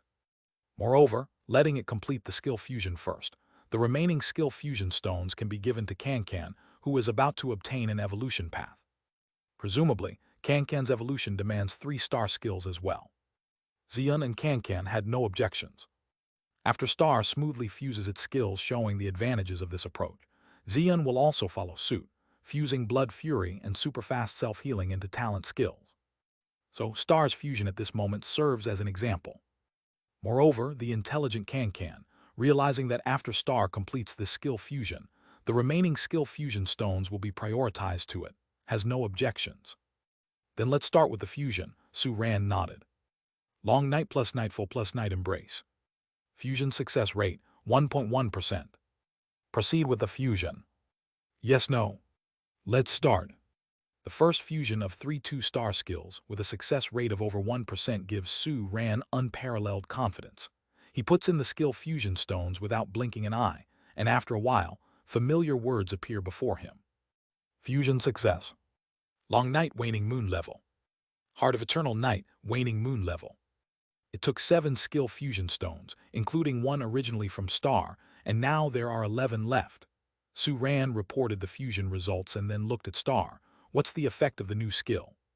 From its name, Su Ran couldn't help but associate it with one of Kankan's powerful 2-star skills. Heart of the Earth. He wondered whether the two were related. Xilu, this skill is so powerful. After carefully feeling the new skill, excitement showed in Star's eyes as it started sharing its joy with its buddies. The effects of the 3 skills fused into Heart of Eternal Night are all different, so the effect of the Heart of Eternal Night is bound to be complex. First of all, it's the effect brought by the fusion with Nightfall. Star can still use dark attribute skills without restriction due to environmental factors. Besides that, there was an entirely new effect. That was, his dark attribute skills could receive an additional amplification. This effect was identical to Kankan's Heart of the Earth. In addition to that, the Heart of Eternal Night could also continuously restore his power and injuries. The biggest bug of this effect was that Night Embrace and Long Night originally had to absorb power from the dark environment. However, Nightfall's effect solved the limitation of the dark environment. So now it had become recovery anywhere, anytime. I somewhat understand now why the fusion rate of these 3 skills is so high. Su Ran showed a thoughtful expression. Their combination, it can even exploit bugs. No matter what, we have successfully achieved 3 stars. He smiled and patted Star's head. I initially thought that these 3 skills might not fuse. After all, there's a duplicate skill among them. Turns out I was overthinking. Then the next thing, Su Ran's eyes turned to Kankan. Charming, select the king species evolution route. Kankan's eyes lit up, but remembered something immediately after. Charming, first let's pay off the debt. It was already carrying a heavy shell and didn't want to shoulder any more burdensome debts. All right, Su Ran nodded. A total of 800 value points. Xian and Star each add 150 points. After saying this, Su Ran locked the king species evolution route on Kankan. Various evolution paths appeared before his eyes. Evolution path, golden scale turtle Earth, right arrow stone shell turtle Earth. Evolution difficulty. Evolution potential. Evolution path, golden scale turtle Earth, right arrow rock scale turtle Earth. Evolution difficulty. Evolution potential. Evolution path. There's even an evolution path with 0-star evolution difficulty. Suran's mouth twitched, suppressing his curiosity. He looked at Kankan. The evolution path has difficulty and potential separately. Paths with high evolutionary potential can go further in the future, but the difficulty of evolution will be higher. What kind of evolution route do you plan to choose? Charming, can I choose? Kankan couldn't help but look back at Xian and Star. Meow Tilda, choose the one with the highest potential. Xian gave Kankan a trust me look. Sure, potential is high so we can go further. Star's advice was in line with Xian's. Seeing this, Kankan no longer hesitated. Charming, choose the one with 5 stars potential. Good, Suran began to filter out the paths with 5 stars potential. Then his expression suddenly became stiff. There are actually 2 paths with 5 stars evolutionary potential. And those 2 evolution pathways, both had 4 stars evolution difficulty. After a brief stupor, Suran swiftly looked at Kankan. He understood. The enhanced potential from the fetal breath orb was reflected here. You have 2 evolution paths with 5 stars potential. Suran turned his head to look at Kankan and slowly said, the first one is to evolve into a dual attribute tortoise of earth and water, Xuan Ming turtle. The second one is to evolve into an earth attribute panlong turtle. The evolution difficulty of these 2 pathways is all 4 stars, and the potential is 5 stars. Suran's voice paused for a moment. So, which one are you going to choose? Charming, 2 choices. Kankan blinked. Damn, both options seem very strong. Meow Tilda, choose the dual attributes. Xian gave Kankan an encouraging look. How superior dual attributes are, and having an additional attribute means it's not easy to be restrained. Sure, single attribute is also quite good. For once Star shook his head, contradicting Xian's view. Another attribute will undoubtedly increase the difficulty of future evolution. This time, the evolution may be 4-star difficulty, but the difficulty of future evolution isn't known. And Star raised one hoof and indicated toward the 2 stars skill dragon power on the blackboard. This skill couldn't possibly be for the 2 of them, could it? Chapter 229, 149 after reduction of Star rising. Meow, dragon power Looking at the teachable skills on Little Black's evolution panel, Xian couldn't help but fall into deep thought. When they'd first gotten this skill, Suran had mentioned to them that he had acquired it, but since it wasn't a good fit, he wouldn't put it on their allocation list. But now this skill had appeared on the list. It could only mean one thing: Kankan could learn this skill. Dragon power was a skill used by dragon pet beasts, and from the race name of the panlong turtle, you could tell that it had a close relationship with the dragon race. From this perspective, Kankan seemed to have potential in evolving into panlong turtle, at least not any less than evolving into the dual attribute Xuan Ming turtle. In the end, Xian turned his gaze towards Suran. Meow, Suran, what do you think? Star and Kankan also turned their gazes over. When in doubt, ask the beast master. What do I think? Suran wore a thoughtful expression. For Xuan Ming turtle, it was hard for him not to think of Xuanwu from the myths and legends of his previous life. As for panlong turtle, it reminded him of Baxia, also from myths and legends of his previous life. But these 2 evolution paths correspond to those mythical creatures. Suran wasn't quite sure about this. After all, such myths and legends did not exist in this world. But to make this decision, he probably had to refer to those legendary creatures from his previous life. Xuanwu was mainly associated with water. If Kankan evolves in this direction, his earth attribute power would inevitably be dispersed, maybe even leaning more towards the water attribute later. Looking at his current skill system, Kankan focused on the earth attribute, combining attack, defense, and augmentation all in one, which was quite comprehensive. The added water attribute would certainly make Kankan less likely to be countered, but it's hard for Suran to say whether this will have a good or bad effect on his skills. At least the water attribute wasn't that strong in terms of defense. However, if he evolves into panlong turtle, there would be no problem of attribute dispersion. The word pan reminded Suran of rock. If this was the name of the race after evolution, it meant that the new race would surely excel in defense. This was Kankan's current advantage, and something missing from the team. Moreover, the word dragon in Panlong Turtle was also quite tempting for Suran. Setting everything else aside, who wouldn't want to ride on the back of a dragon? That's a dragon. Suran took a deep breath, finally making the decision. Panlong Turtle. Charming, that's it then. For Kankan suffering from difficulty in making a choice, this moment was just too wonderful. He agreed with Su-ran's proposal without hesitation. And since Kankan had agreed, naturally Xian and Star would have no objections. Once decided, Su-ran didn't hesitate to choose the evolution path of the Panlong Turtle. While the other evolution paths gradually faded away, more detailed information about this evolution path appeared before him. Evolution path, Golden Scale Turtle Earth, Right Arrow Panlong Turtle Earth. Evolution difficulty. Evolution potential. Evolution conditions. Golden Scale Turtle has not broken through leadership state. All talent skills of Golden Scale Turtle have been upgraded to 3-star skills before the evolution. Golden Scale Turtle has mastered a dragon-exclusive skill and upgraded it to a 3-star skill. All 3-star skills have reached Waning Moon level proficiency. Evolution material. Earth Attribute General Stage Dragon Blood Main Material. Earth Attribute King Stage Dragon Blood Essence Main Material. Shattered Rock Marrow Main Material. Earth Vein Bones Life Dewdrop Transcendence Flower. If main material is missing, evolution is bound to fail. If auxiliary materials are missing, the success rate of evolution decreases. Evolution Ritual. Find an Earth Attribute Dragon Carcass buried deep in the earth, comprehend the dragon's breath, and complete the evolution. Hey! Looking at the evolution conditions, the corner of Su-ran's mouth twitched slightly. The first evolution condition matched the evolution paths of Xian and Star previously, the condition being that the pet beast could not break through the leadership stage before the evolution. If there is no error, this might be a key point to increase the success rate of evolving from leader species to king species. The later evolution conditions were quite a handful.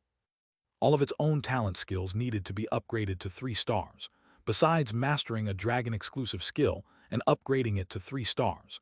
And then all the 3-star skills had to reach the proficiency of Waning Moon level. So, Kankan needed to have 6 Waning Moon level 3-star skills when he evolved. Su-ran looked at Kankan, and his expression turned strange. Xian had 4, Star had 5, Kankan had 6. The next pet beast wouldn't need 7, would it? Su-ran had never heard of the dragon-exclusive skill mentioned in the evolution conditions, but it wasn't hard to figure out what that meant. His gaze inevitably fell on dragon power. It couldn't be found on the exchange list of the recycling function, and only dragon pet beasts could master it. Without a doubt, it met the requirement. To teach dragon power to Kankan, and then upgrade all his skills to 3 stars. Su-ran stroked his chin. In this case, apart from the single-star reduction skill, Kankan's other 5 skills seemed to be strong 2-star skills, right? As long as he fused one 2-star skill, he could reach 3 stars. Looking at it this way, although the skill requirements were higher than Xian's and Star's, the difficulty of achieving them might actually be the lowest. No wonder it was 4 stars. The previous fetal breath orb had really helped a lot. Next, Su-ran looked at the evolution materials under the evolution conditions. They seemed to be not so easy to collect. 1 portion of Earth, Attribute General Stage Dragon Blood. Chapter 230, 149 after reduction of Star Rising. Although it's not blood essence, a whole lot of dragon blood could still do significant damage to the general stage, right? Earth Attribute Dragon Blood Essence of the King Stage. The King Stage blood essence is also required among the evolution materials for Xian and Star. This thing seems to be essential for the evolution into the King species. But this time there is an additional requirement. It must be of the dragon class. Because of this constraint, this resource can't be obtained in Kingju City either. The Earth Attribute King Stage Blood Essence in the storeroom of the Beast Master Association in Kingju City comes from a King Stage, rodent-type transcendent being. Su-ran had learned about this in advance. As for the Shattered Rock Marrow, the corner of Su-ran's mouth twitched slightly. Great, he had never heard of it, nor could he exchange it in Kingju City. But it's not all doom and gloom. 3 auxiliary materials could be exchanged in Kingju City. Although it would be very difficult to find the three main materials in Kingju City, he was about to head to Xi'an City, and he could figure out a way there. As for the final evolution ritual, Zhu Ran's face began to show signs of distress. Where would he find the remains of an Earth attribute dragon that are buried deep in the ground? If he first finds the dragon remains and then buries them in the earth, would that be considered? It doesn't seem like that would work. Then he would have to count on luck. Your evolution. Raising his head and meeting Cancan's hopeful eyes, Zhu Ran sighed. It might be a bit difficult. Meow, really? Cancan's little face immediately tensed up, and his eyes became anxious. How tough is it going to be? First, you need to. Zhu Ran briefly explained to Cancan the details of the evolution path and then summed up. In short, you're going to need a lot of resources next. Little guy, start working hard. Meow, okay. After Zhu Ran explained the details of his evolution path, a surge of fighting spirit erupted in Cancan's eyes. It had previously heard about the evolution paths of Xi'an and Star, and it seemed that his own evolution path was indeed more difficult. But because it has a more powerful talent, it was not afraid of this difficulty. Let the storm come more violently. Meow, I want to exchange for a 3-star skill scroll. A painful but determined look appeared in Cancan's eyes. A 3-star skill scroll could directly upgrade a skill to 3 stars. Upgrading a 1-star skill to 3 stars is naturally the most cost-effective choice.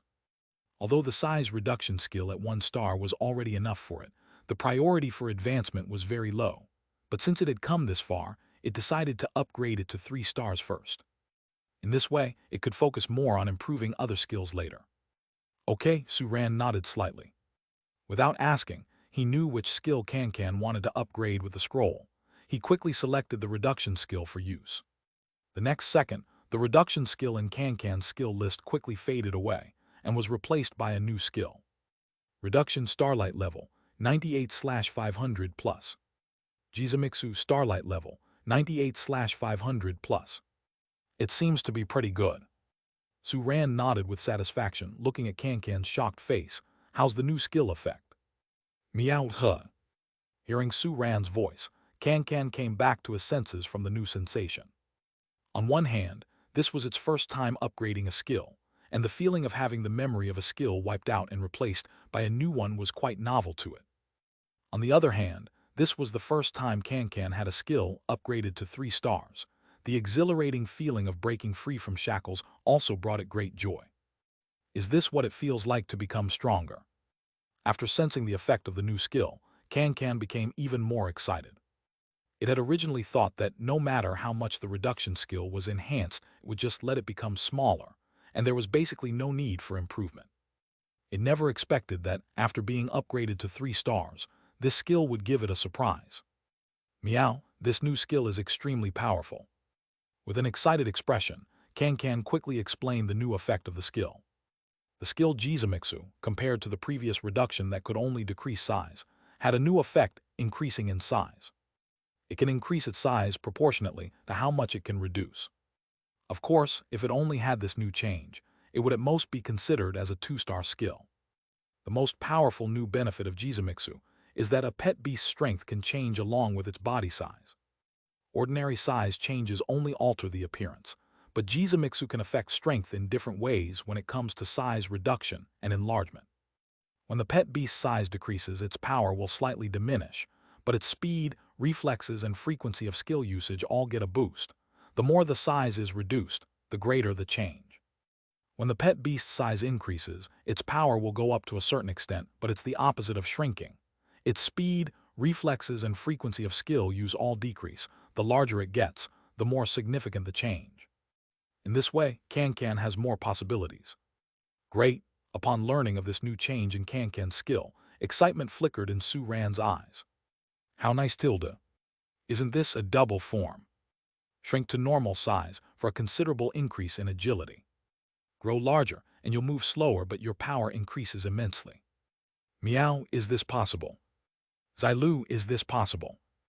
Awe-filled expressions appeared on the faces of both Star and Xi'an.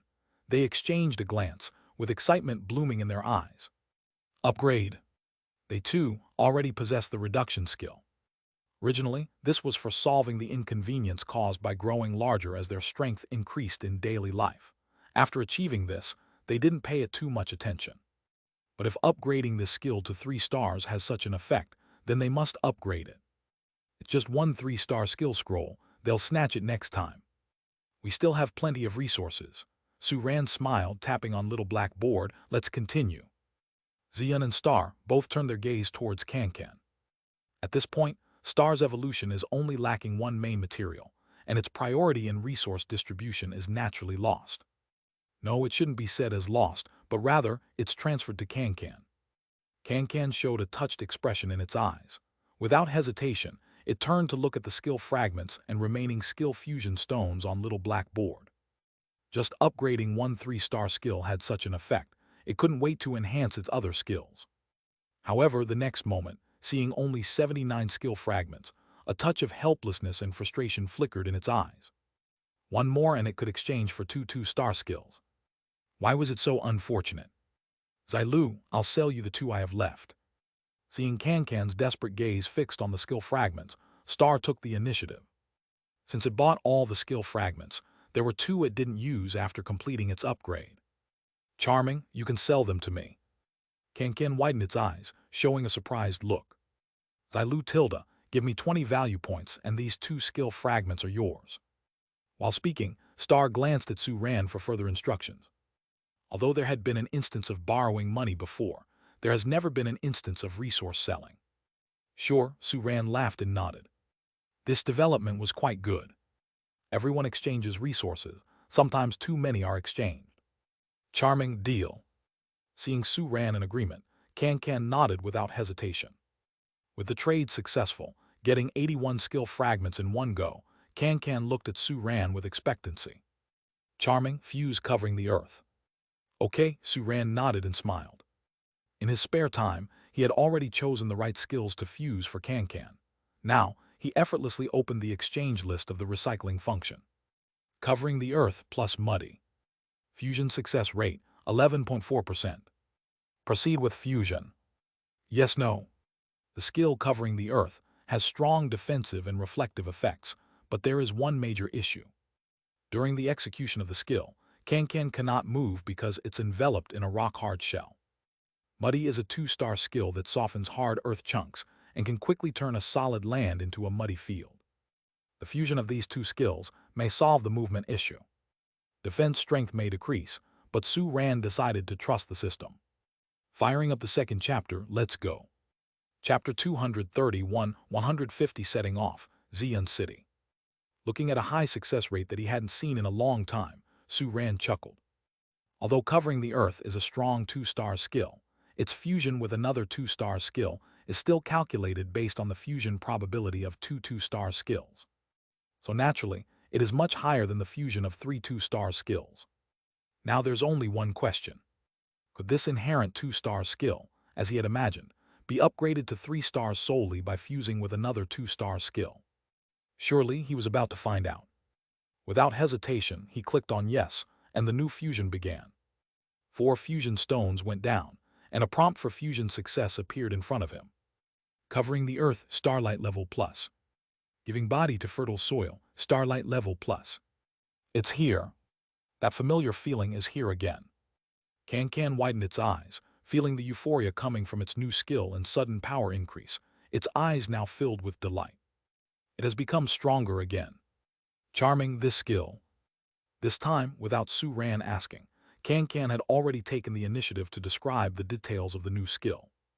Just as Suran had imagined, when Kankan invokes giving body to fertile soil, it covers its body with soft mud, which does not hinder its movements, improving its agility. Meanwhile, there's no drop in defense as he feared. The mud acted like a non-Newtonian fluid, normally soft but hardens when met with force. Beyond that, giving body to fertile soil has an additional effect. Its adhesion. If faced with a close-ranged attack like a fighting attribute skill, the mud could interfere with the attacker's movements for a short period, making it unable to separate. At this moment, Xian, who was watching from the side, felt a strong sense of hostility. Xian Omega. Fighting attribute close combat skills get stuck, and thunder attribute long-range attack deals reduced damage to earth attribute. Doesn't Can counter him a bit too much? Well done. Su Ran didn't hold back his praise, and a joyful expression surfaced on his face. Without a doubt, this new skill is more versatile than the previous one. Indeed, Can is well suited for an augmentation in defense, choosing the evolution path of Panlong Turtle, for it is correct. His speculation also gets confirmed. The strong 2-star skill only needs to combine with one 2-star skill to upgrade to a 3-star skill, and the fusion success rate is quite high. We can still fuse for another 3-star skill, seeing the remaining 7 skill fusion stones and 41 skill fragments. A hint of anticipation flashed in Su Ran's eyes. Charming, Heart of the Earth. In the face of the third 3-star skill upgrade, Can rides the wave of the power increase, feeling more excited, and without hesitation chose Heart of the Earth. After all, its other skills are elevated proportionally to this skill. Okay, Su Ran nodded, then paused his words. About this skill, I have 2 fusion plans, you can choose one. Charming again. The enthusiasm on Can's face died. Don't you put a selection phobic to such a difficult choice. It probably won't be hard to choose this time, Su Ran laughed. The first fusion plan is to combine a 2-star skill called Energy Storage with Heart of the Earth, which currently has the highest success rate. The effect of energy storage allows the user to have the ability to store extra energy, charging at usual times and consume when needed, thus maintaining power for a longer duration. Charming sounds pretty cool. Can's eyes lit up. This is something it doesn't have, and anything it doesn't have it wants. Take it slow, listen to the second plan first. Su Ran slowly strokes its head. The second plan is to combine 2 1-star skills with Heart of the Earth. Fusing 2 1-star skills, you can get a 2-star skill, which could still reach 3 stars when fused with Heart of the Earth, but the success rate will drop a lot, and it would need a lot more skill fusion stones. Can's eyes spun. It didn't refuse immediately. If a plan with a lower success rate is recommended by Su Ran, it must have other benefits. Charming, what are these 2 1-star skills? One is self-healing power. Su Ran chuckled softly. Both Xian and Star have this skill. Star even fused it into Heart of Eternal Night in the past. When you complete the fusion of this skill into Heart of the Earth, you will also have the ability to heal wounds. Su Ran's eyes shimmered with expectancy. Already having a high defense, you'll now be able to recover from injuries rapidly and possess a greater advantage. Besides, the other skill is called Earthquake Wave. Su Ran glanced at Can. It's a highly efficient scouting ability in the Earth attribute, able to sense a large range of surface and underground information. If these 2 skills fuse into Heart of the Earth, the effect of your skill can be even more comprehensive. Su Ran paused, and with the Earthquake Wave learned, it will be much easier to find the location for your evolution ritual. Of course, you can also upgrade these 2 skills separately after learning them, but in this case, you will have so many skills that your future upgrade resources will be spread out. The first plan has a success rate of 10.9%. The second one, 2.1%. Su Ran finally revealed the success rates of both plans. Perhaps because the merger of 1 2-star and 2 1-star skills, the success rate of this 3-skill fusion isn't too low. Chapter 232, 150 Setting Off, Xian City. Charming, let me think. Can, who suffers from choice phobia, showed a serious look on his face. As Su Ran said, this choice wasn't that complex. When Star successfully fused the Heart of Eternal Night, Can compared its own Heart of the Earth with it, admiring the self-healing effect of the Heart of Eternal Night. Learning and upgrading these 2 skills separately in the future will consume a lot of resources. So, Charming, I choose Plan 2. Isn't it just using a few more skill fusion stones? Each of its skills only requires a 2-star skill to be upgraded to 3-star, saving more than the evolution preparations of its 2 seniors. Moreover, such a fusion plan can also save 20 skill fragments. Rounding off, it's not a loss. It just doesn't know if the remaining 7 will be enough. Can looked at its leftover skill fusion stones and gritted its teeth. Go for it. Okay, Su Ran nodded. Heart of the Earth plus self-healing power plus Earthquake Wave. Fusion success rate, 2.1%. Proceed with fusion. Yes, no. 1, 2, 3. The flashy fusion effect, like a monster devouring skill fusion stones, swallowed all the skill fusion stones Su Ran invested. Just right. Looking at the fusion success shown after investing the 7th skill fusion stone, Su Ran's tense face relaxed. If it hadn't been successful this time, waiting for the next fusion would have been agonizing. Heart of the Earth Starlight level, 165-500 plus. Echoing of Earth Vein Starlight level, 165-500 plus. What's the effect? Su Ran turned to Can. Charming, it has everything it should have. After enhancing 3 skills to 3-star in one day, Can was a bit numbed. The first thing it did when it came back to its senses was to tell Su Ran about the changes in the new skill. Just as expected, Echoing of Earth Vein could absorb the power of the Earth to heal itself and its injuries, increase the power of other Earth attribute skills, and sense the surroundings and underground through its connection to the Earth. All the effects of the fused skills were inherited and even enhanced. Charming, now only Earth Collapse and Sturdy Rock Wall are left. Can's eyes were full of excitement. Even Xian and Star next to it had a hint of emotion in their eyes. Watching the whole process of Can's skill enhancing, they both felt bitter. Raising a star used to be so difficult for them. No, there's still dragon power. Su Ran knocked on the blackboard. This is the dragon exclusive skill you need for evolution. Charming, exchange it. Can didn't even think about it. It just responded immediately. Okay. Su Ran handed over the neglected dragon power to Can and then changed his tone.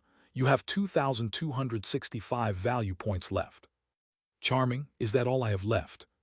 Feeling the brand new memories and experiences emerging in its mind, Can's excitement came to an abrupt halt after hearing the second half of Su Ran's sentence. It remembered. The original value points assigned to it were over 6,000, right? Darn it, why do the value points seem so insufficient? It quickly scanned through the remaining exchangeable resources. Physical points. Forget it, this can wait. The improvement of the growth stage can be put aside for now, because it can't break through the leadership stage before it evolves. Skill points. This is always a good thing. After all, it needs to reach the waning moon level for all skills. Just training by itself is a bit slow, especially the newly mastered dragon power, which is still at 0 proficiency. But it can't convert all value points into skill points because Can's gaze fell on the 597 beast master points. The evolution materials it needs will certainly amount to a considerable number of points. Xian and Star, the 2 seniors, both have more than 4,000 points, so it also needs to save up. After all, it's going to Xian City tomorrow, so it must seize the opportunity. Charming. Exchange all beast master points, also the energy abundant potion, and the remaining will be all for skill points. After some struggle, Can made its decision. Meow tilde, well done. Xian instantly burst with excitement. By counting on its fingers, it figured that after getting the highest priority, Can wouldn't be able to exchange for many skill points, and could save almost 4,000. If it could consume all these skill points. The 3 skills, Step on Electric Traces, King's Power, and Falling Thunder can all reach full moon level.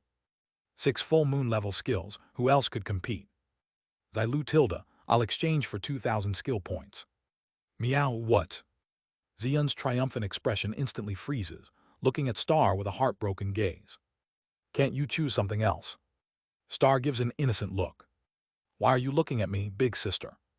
I'm about to evolve, and after evolution I can break through the leadership stage. It's totally normal to accumulate some skill points at this time. Meow tilde, boohoo tilde. Xian is on the brink of tears. Poor Falling Thunder, I can only favor you next time. Since that's the case, I've finished distributing your skill points. Su Ran takes out a calculator. Resetting. After a series of electronic tones finish, Su Ran puts down the calculator. Can exchanged 1618 skill points, Xian 1822 points, and Star 2,000 points. Do you want to use them now or? Meow, use them now. Xilu, use some, save some. Charming, save them for later. The 3 little ones give different answers. Okay, Su Ran adds points according to the requests of the 3 little ones. For Xian, the newly exchanged skill points are just enough to raise Step on Electric Traces and King's Power to full moon level. As a result, Thunder Shake Heavenly Sound, Step on Electric Traces, Destruction Thunder Claw, Fighting Body, and King's Power, Xian's 5 3-star skills have reached full moon level. Star has had 2 full moon level skills, Night Rune and Faded Star pulling previously. This time, it chooses to add skill points to the Heart of Eternal Night with a proficiency of 519,000, bringing it to full moon level, leaving 519 skill points unused for now. Star's considerations are quite simple. After it evolves, there will definitely be new talent skills emerging, at least there will be King's Power. With some skill points left, the new talent skills can also be quickly upgraded. If it weren't for running out of priority, Star even wants to bag all the remaining skill points. After all, it is the richest among the three little ones. So now we're only left with physical points. Suran takes a look at the physical points, including the balance from last time. There's a total of 18,168 points. Xilu, exchange all the remaining value points. Star lets out a snort, eyes filled with excitement and anticipation. Meow. Xian, who was about to suggest swapping all remaining value points for physical points, looks surprised. Did it hear that correctly? Was Star going to convert all the value points it just received and the remaining value points from before? Xilu, I want to prepare for the leadership stage. Looking at Xian, Star snorts eagerly. Once it finishes evolution and breaks through the leadership stage, it is going to use these physical points to quickly catch up with Big Sister. Its comeback is coming. Meow, I'll exchange all too. Xian widens its eyes, immediately expresses its stance. It absolutely won't be caught up.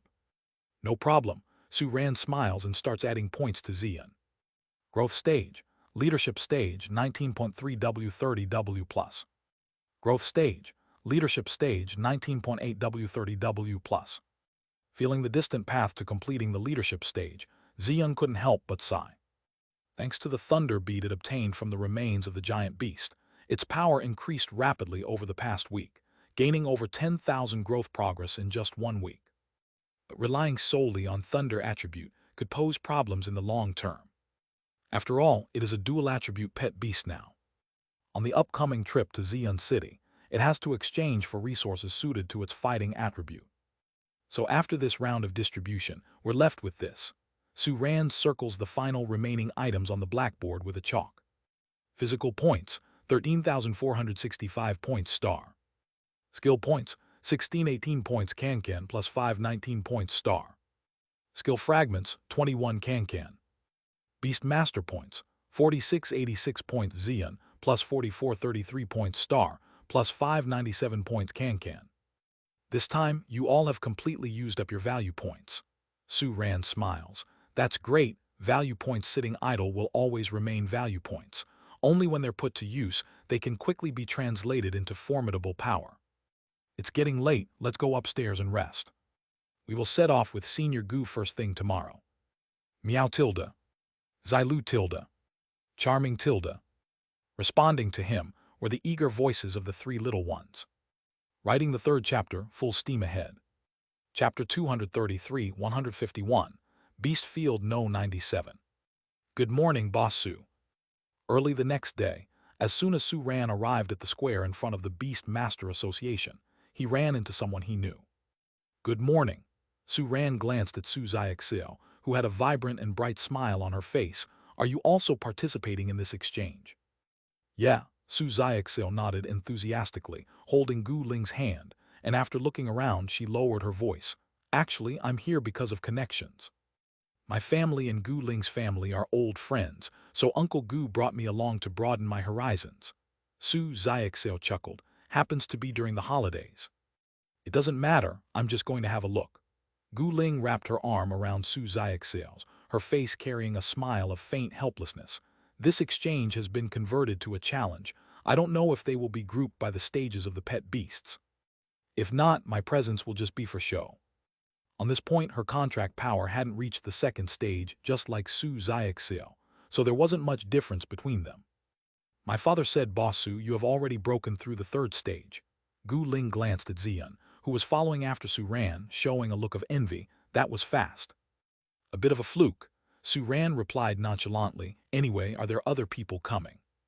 Yes, Gu Ling nodded, there's also. Before she could finish speaking, a voice came from far away on the other side. Good morning, everyone. As the voice fell, a colossal white figure rushed towards them at an alarming speed. Woof tilde. The frost dust wolf, 8 meters long and standing as tall as a two-story building, howled towards the sky, showing signs of an elite stage power fluctuation, and its eyes filled with a sense of pride. However, when it spotted the tiny, saucer-faced Can-Can behind Su-Ran, it immediately retreated its tail, cut off its lengthened howl, and the entire dog. Ah no, the wolf started behaving obediently. Did everyone have breakfast yet? Sujiuju, with a large backpack on her back and 2 big bags of hot steamed buns in her hand, greeted the three with a grin. I bought them from the breakfast shop downstairs of my house. Thank you, we've already eaten. Guling and Su Xiaoxiao politely declined. I'll take a couple of buns. Su Ran, amused by Sujiuju's down-to-earth demeanor, grabbed a couple of meat buns, broke through the elite stage. 3 days ago, Sujiuju suddenly brought the frost dust wolf, whom she had been fostering, back home. Su Ran had then suspected that she might break through. That's right, Sujiuju puffed out her lean chest. The exchange is imminent, and I can't let other city beast masters look down on us. With a flash of light, the frost dust wolf disappeared on the spot. They were going to ride on Gu Wu's pet beast to Xian City. The space was limited, so larger pet beasts could only be summoned once they reached the destination. My second pet beast is not weak. Boss Su will have a chance to challenge each other again. Sujiuju began boasting, but upon noticing Xian behind Su Ran, her voice abruptly stopped mid-sentence. You. Oh, you missed it when you came to pick up the frost dust wolf last time. Xian was training. Su Ran chuckled at the sight of Sujiuju's shock, suddenly feeling a twinge of sadistic pleasure. I've already reached the 3rd stage. Try to keep up. Sujiuju was at a loss for words. Irritated, she bit into a bun that she'd pulled out of the bag, muttering under her breath. Too slick, absolutely slick. You guys finally got here. Liu Guang, walking alone, approached the four. Want some? Sujiuju, taking another intimidating bite of the bun, didn't forget to offer the bag to Liu Guang. Sure. Liu Guang casually took 2 buns, then looked at Su Ran. I heard from Ajay you've reached the leadership stage. Su Ran nodded, the image of Ajay's noisy figure causing a corner of his mouth to twitch involuntarily. Ajay was the student at Bamboo Leaf Martial Arts Pavilion who had misunderstood him when he had visited. After visiting the Foster shop once, he'd never been able to go back. A few days ago, he came by and saw that Xian had reached the leadership level. After his combat bear apprentice had been washed and groomed, he left rather hurriedly. Concerning the fact that Liu Guang knew about his breakthrough, Su Ran was not surprised. Impressive, I'll catch up to you soon. Liu Guang nodded seriously without mentioning the mishap of almost tripping himself up when he first found out, then focused on eating his buns. After finishing 2 quickly, he turned to Sujiuju. Can I have 2 more? You really can eat. Sujiuju looked at Liu Guang admiringly. Martial artists need a lot of food. Liu Guang casually picked up 2 more buns, his expression calm. A short while later. 2 more? Impressive. Sujiuju couldn't help but rub Liu Guang's still flat stomach and gave him a thumbs up. You can even eat more than me. Watching this somewhat absurd conversation between the two, Su Ran and Gu Ling started to show some strange expressions.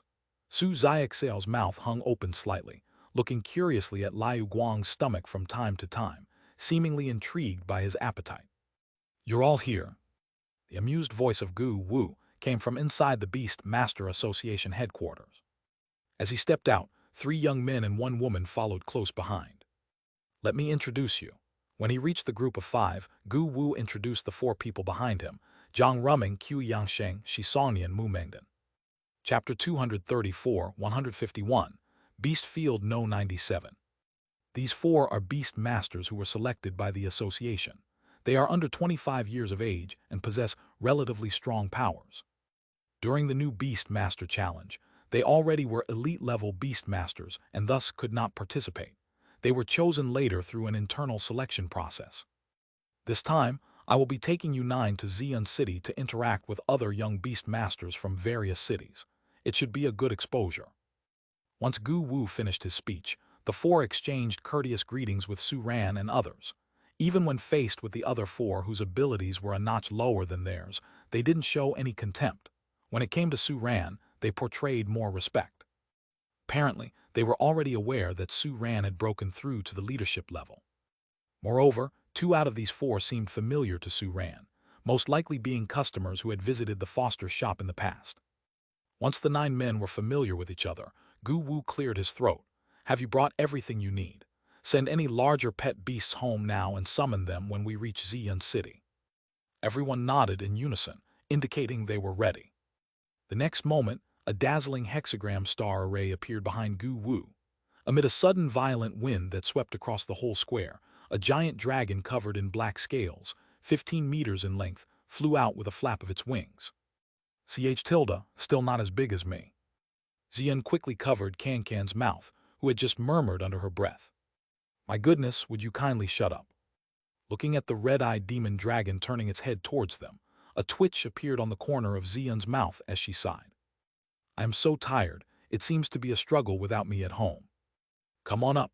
Gu Wu glanced at Cancan with a hint of a smile in his eyes, signaling everyone to climb onto the back of the red-eyed demon dragon. A moment later, the red-eyed demon dragon let out a majestic roar, revealing its powerful strength at the general level, and took flight into the sky amidst the shocked stares of the numerous onlookers. Even though wind attribute strength wasn't its forte, the red-eyed demon dragon, relying on its general level might, managed to fly out of Qingzhou City in a short span of time, appearing outside the city. Its powerful aura made the numerous transcendental beings lurking outside shrink back in awe. Tilda, a plush creature covered in snow-white feathers, walking pompously in the wilderness, suddenly paused. With a puzzled look, it observed the black shadow flying out of Qingzhou City into the distance. From what it had heard from those lurking outside the city, this human city was named Qingzhou, and it had only 2 general-level beast masters. So this one must be one of the 2, right? Now that he has left, then. The little creature turned its eyes towards Qingzhou City, its azure eyes shimmering with intelligence. What a great opportunity! Its mission to sneak into the human city began, and it started marching towards the direction of Qingzhou City. All the wild, transcendent creatures surrounding it seemed to ignore its presence, each going about their own businesses. Suddenly, it seemed to sense something, and quickly changed its direction. A moment later, it appeared in a clearing. In the clearing, a 6-man hunting squad was surrounded by about 20 transcendent creatures. Their faces were filled with despair, obviously not expecting to escape. Tilda, you guys are it. A spark of blue within the eyes of the little creature flickered. The next moment, all the humans and transcendent creatures present heard a majestic roar. The surrounding transcendent creatures changed their expressions and fearfully turned their heads around. Seeing something terrifying, they hurriedly fled, leaving behind the dumbfounded hunters. What just happened? One of them rubbed his eyes, looking puzzled. Seems like there was a roar and then these creatures were scared away. Another beast master said softly, doubting his own words. Never mind that now. The leader of the hunting squad, who seemed to be the captain, immediately snapped back to his senses. We should return to the city now while we can. Yes, sir. The others hastily packed the resources they had gathered while out of town. Then, along with their pet beasts, they made their way back to the city. That's strange. Why does my backpack feel heavier? One of them wore a puzzled expression. Instinctively, he wanted to check out his backpack, but his hand suddenly stopped midair. Deep within his eyes shimmered a blue glow. Then, as if naturally, he withdrew his hand. Never mind, must be my imagination. Tilda. No need to walk by myself, yay. Comfortably lying in a backpack, swaying slightly with the human's walking motion, the little creature patted its round belly with its small wings, showing a satisfied expression. Human city, here I come. Looking back at Qingzhou City, which was gradually becoming smaller until it was no longer visible, Su Ran, now accustomed to the high altitude, had a strange glint in his eyes. Flying is indeed a peculiar experience. Su Ran had been curious about flying back when he was watching a horse race atop a tearing wind-hawk lion. Now, once again riding on the back of a red-eyed demon dragon, his interest had grown even greater. Though Star could be ridden and can move very fast, its movement would still be affected by the terrain. At times, it still couldn't compare to flying beasts. Unless Star evolves to sprout wings, becoming a Pegasus. That doesn't sound too realistic. As for Xian, even if it could fly, its stamina isn't sufficient. As for Cancan, although it is considered a dragon, Cancan clearly does not have the ability to fly and is unlikely to evolve it in the future. Maybe I should contract a bird pet beast for my 4th beast, the kind that can carry me flying. Su Ran stroked his chin, leisurely pondering the matter of his next pet beast. "Little Sue, what are you thinking about?" Gu Wu's voice came from the side. "Ah," Sue Ran laughed. "Nothing much. I'm just pondering what kind of beast I should contract for the fourth spot." "Huh?"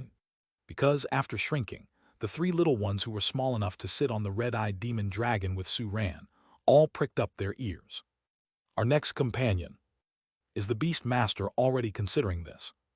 Oh, upon hearing Sue Ran say this, Gu Wu put aside what he initially intended to say, revealing an interested look. "Do you have any ideas?" "Senior Gu, what do you think about bird pet beasts?" "Birds?" Gu Wu pondered. "The variety of bird pet beasts are rather plentiful, and there are several prominent species among them. Nearly all of them are wind attribute. After all, the prototypes of bird pet beasts are various birds, soaring in the sky. They are the closest to the power of the wind attribute." Gu Wu paused for a moment. Of course, strong bird transcendence of other attributes do exist. For example, in Beast Field number 97, one of the Beast Kings is a super ability attribute bird pet beast, adept at illusions and delusions. It is known as the Nightmare Beast King. Beast Field number 97, Beast King. Sue Ran's face showed a puzzled expression. At this moment, the super ability attribute bird pet beast didn't draw his attention. The other young beast masters also paused their conversations and glanced towards them with curiosity. They too were unfamiliar with these concepts. If you are going to Xian City for an exchange, you will learn about these concepts sooner or later." Gu Wu chuckled. "Let me explain them to you in advance." "Okay." Everyone nodded in response, ready to listen attentively. For those who have lived in a single city all their life, they divide the world into only two parts, inside the city and outside the city. The city is where humans reside, and the outside is filled with wild super creatures and various dangers. Gu Wu paused slightly. Actually, this way of thinking is not accurate. If you look at it on a larger map, each human city is like an isolated island in the ocean. The surrounding water separates adjacent islands, hindering communication and visits between them. These waters are regions that belong to the wild super creatures. They have a more specific name, beast fields. According to the size and specific distribution of the beast fields, humans have numbered each of them. The smaller the number, the stronger the beast field. The beast field we reside in is number 97. It contains 7 3-level cities, Kingju City being just one of them. And the second-level town we're going to, Xian City. Its corresponding beast field is number 47. Moving on to write the fourth chapter, Rush, Rush, Rush. Chapter 235, 152, Night Demon Dragon Single Horn Get Days. Upon hearing Gu Wu's words spoken in a casual tone, everyone except Gu Ling couldn't help but reveal a look of astonishment. "Uncle Gu, isn't Beast Zone No 47 much stronger than our No 97? A worried look appeared on Su Xiaoxiao's face. Indeed, Gu Wu nodded slightly. Just as human cities are divided into first-level capitals, second-level towns, and third-level townships, so are beast zones. Based on strength, the beast zones can generally be divided into Beast Saint level beast field, Beast Emperor level beast field, and Beast King level beast field. Gu Wu's voice paused slightly. Beast Saint level beast field starts from Zone No 1, ending at No 10. Beast Emperor level beast field begins from Zone No 11 and ends at No 72. And below that, we have the Beast King level Beast K field. Senior Gu, just how strong are the Beast King, Beast Emperor, and Beast Saint you mentioned? Su Ran couldn't help but ask. A Beast King is a transcendent being at the King level. A Beast Emperor refers to a transcendent being at the Emperor level. As for a Beast Saint, a look of awe appeared in Gu Wu's eyes.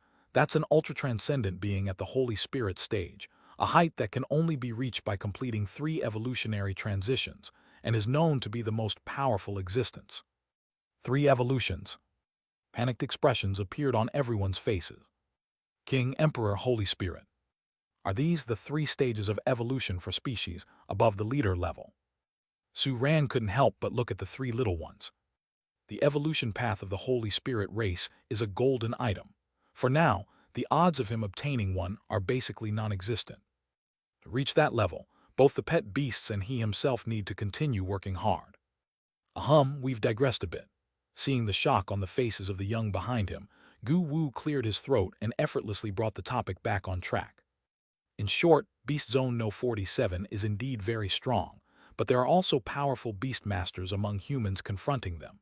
Moreover, once we reach Beast Zone No 47, there will be powerhouses from Xian City to meet us. Don't worry too much. The remaining journey was, as Gu Wu said, a scare without peril. As they entered deeper into the Beast Zone, the number of wild transcendent beings at the leadership stage gradually increased to a point where even the red-eyed demon dragon could not fully suppress them. However, when Gu Wu released his 3 other creatures at the general stage, things started to go smoothly again. After a day's journey, the group entered the scope of Beast Zone No 47. Once they got assistance from a king-level beast master, their situation improved even more. Finally, a massive city appeared before their eyes. The city was dozens of times larger than Kingju City and stood majestically in the wilderness. Even in endless desolation, it emanated an aura of impassable authority. Even from outside the city, Su Ran and the others could see the bustling atmosphere inside. It was a grandeur that Kingju City couldn't match. This is our Xian City. The king-level beast master responsible for meeting them was Zhou He, who looked somewhat proud at this moment. In our Xian City, we have 1 beast master at the emperor level, 3 at the overlord level, and 18 at the king level. Hearing Zhou He list the power of the city like counting family treasures, everyone fell silent. This couldn't be compared with Kingju City.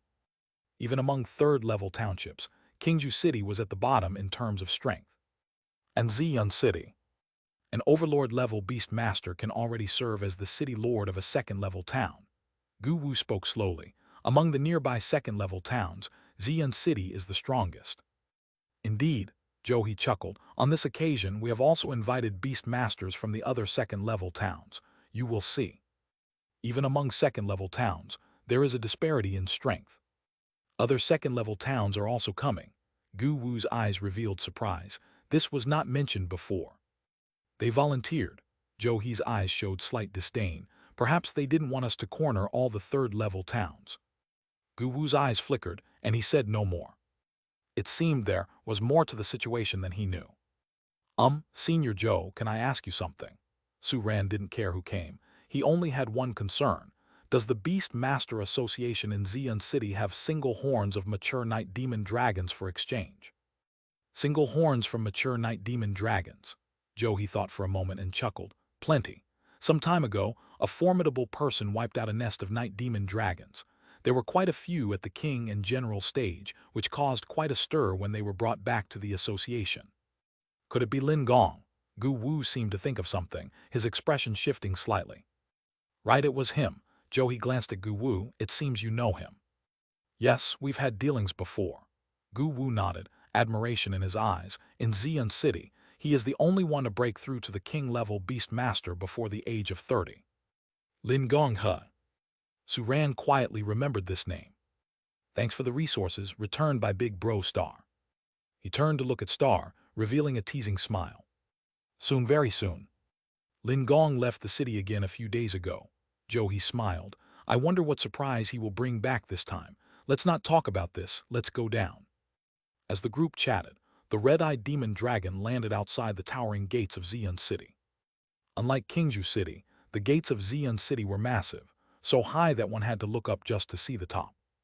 The gates here were always open for people to come and go without fear of wild transcendent beings charging from the beast zone. Chapter 236, 152, Night Demon Dragon's Single Horn Get Days. Just from this little detail, you could get a sense of the town's grandeur.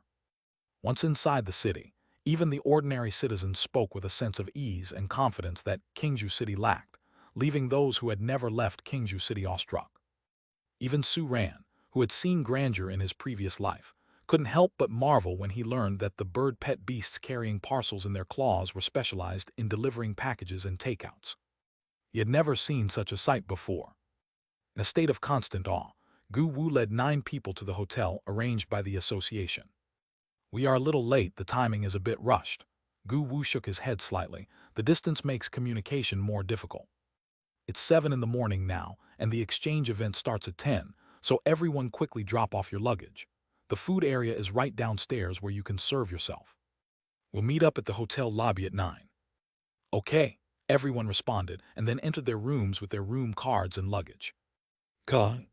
As soon as he closed the door and tossed his luggage onto the bed, Suran sat on the sofa in the hotel room and immediately took out his cell phone to log into the Xian City Beast Master Association. Xilu, my main material. Star's eyes were full of excitement. Finally, this day has come. Once he got the materials, he could evolve at any time. Meow and me. The anticipation in Xian's eyes was palpable. All the way here, they didn't say much, but they heard every bit of information Gu Wu had mentioned.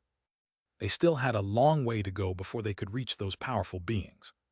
So they needed to hasten their progress. They needed to get their hands on the fighting attribute resources quickly.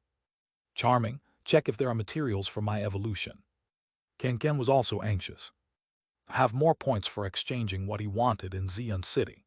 He didn't immediately exchange the auxiliary materials available in Qingzhou City after getting the points yesterday.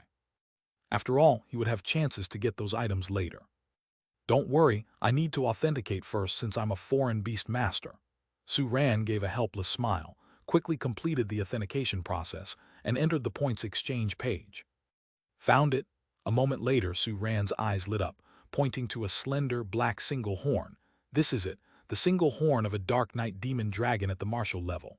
It costs only 2,400 points to exchange. Xilu exchange. Star spoke without hesitation.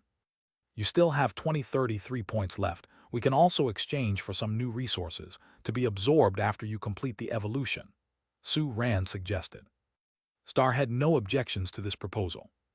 Although he could also exchange for dark attribute resources in Qingzhou City, they definitely didn't have as many varieties or as high levels as here.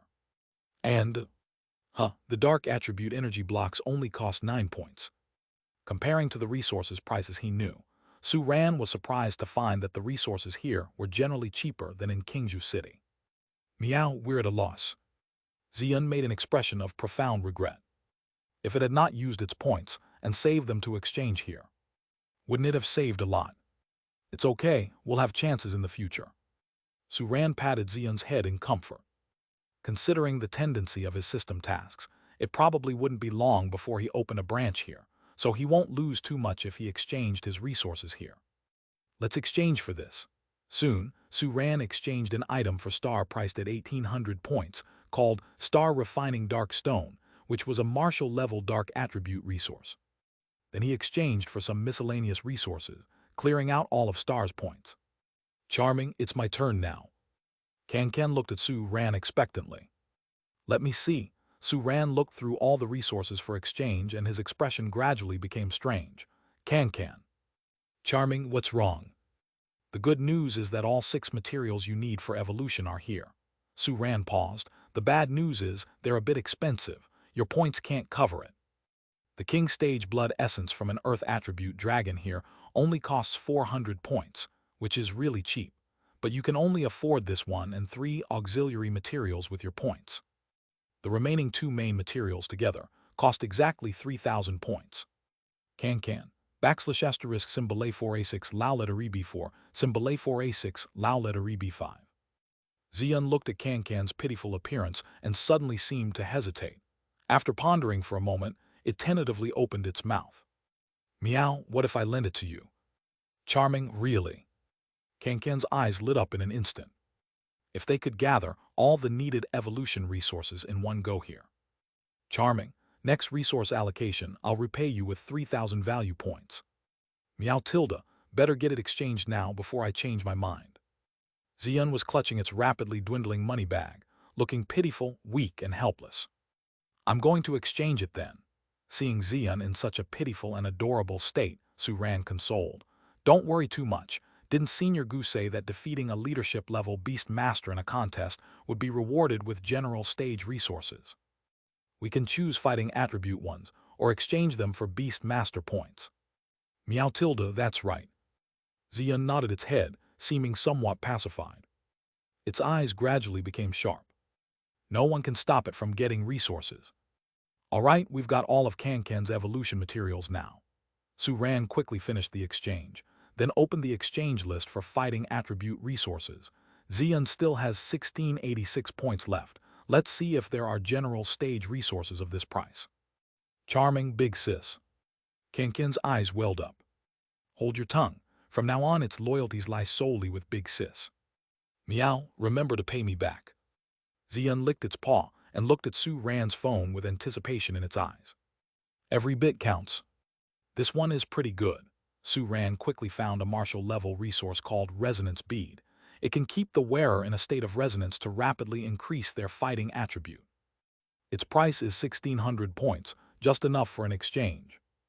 Meow, this is the one. Xian didn't hesitate at all. They had already determined that the Thunder Bead quality was high, surpassing the resources of martial level. So in the future, it needs to gain many fighting attribute martial level resources to balance its growing Thunder Force. As long as it's fighting attribute, they're all welcome. After exchanging other various resources and clearing up the points of Xian and Kankan, Su Ran satisfiedly nodded his head. We completed our main goal for coming to Xian City this time. I've placed the order for resources, so now we just have to wait for the association to deliver them. He put down his phone, stretched his arms. Let's go down and see what's good to eat. Mentioning food, all three little ones looked up with anticipation in their eyes. Meow, I'm hungry. Xilu, let's go. Charming, eat.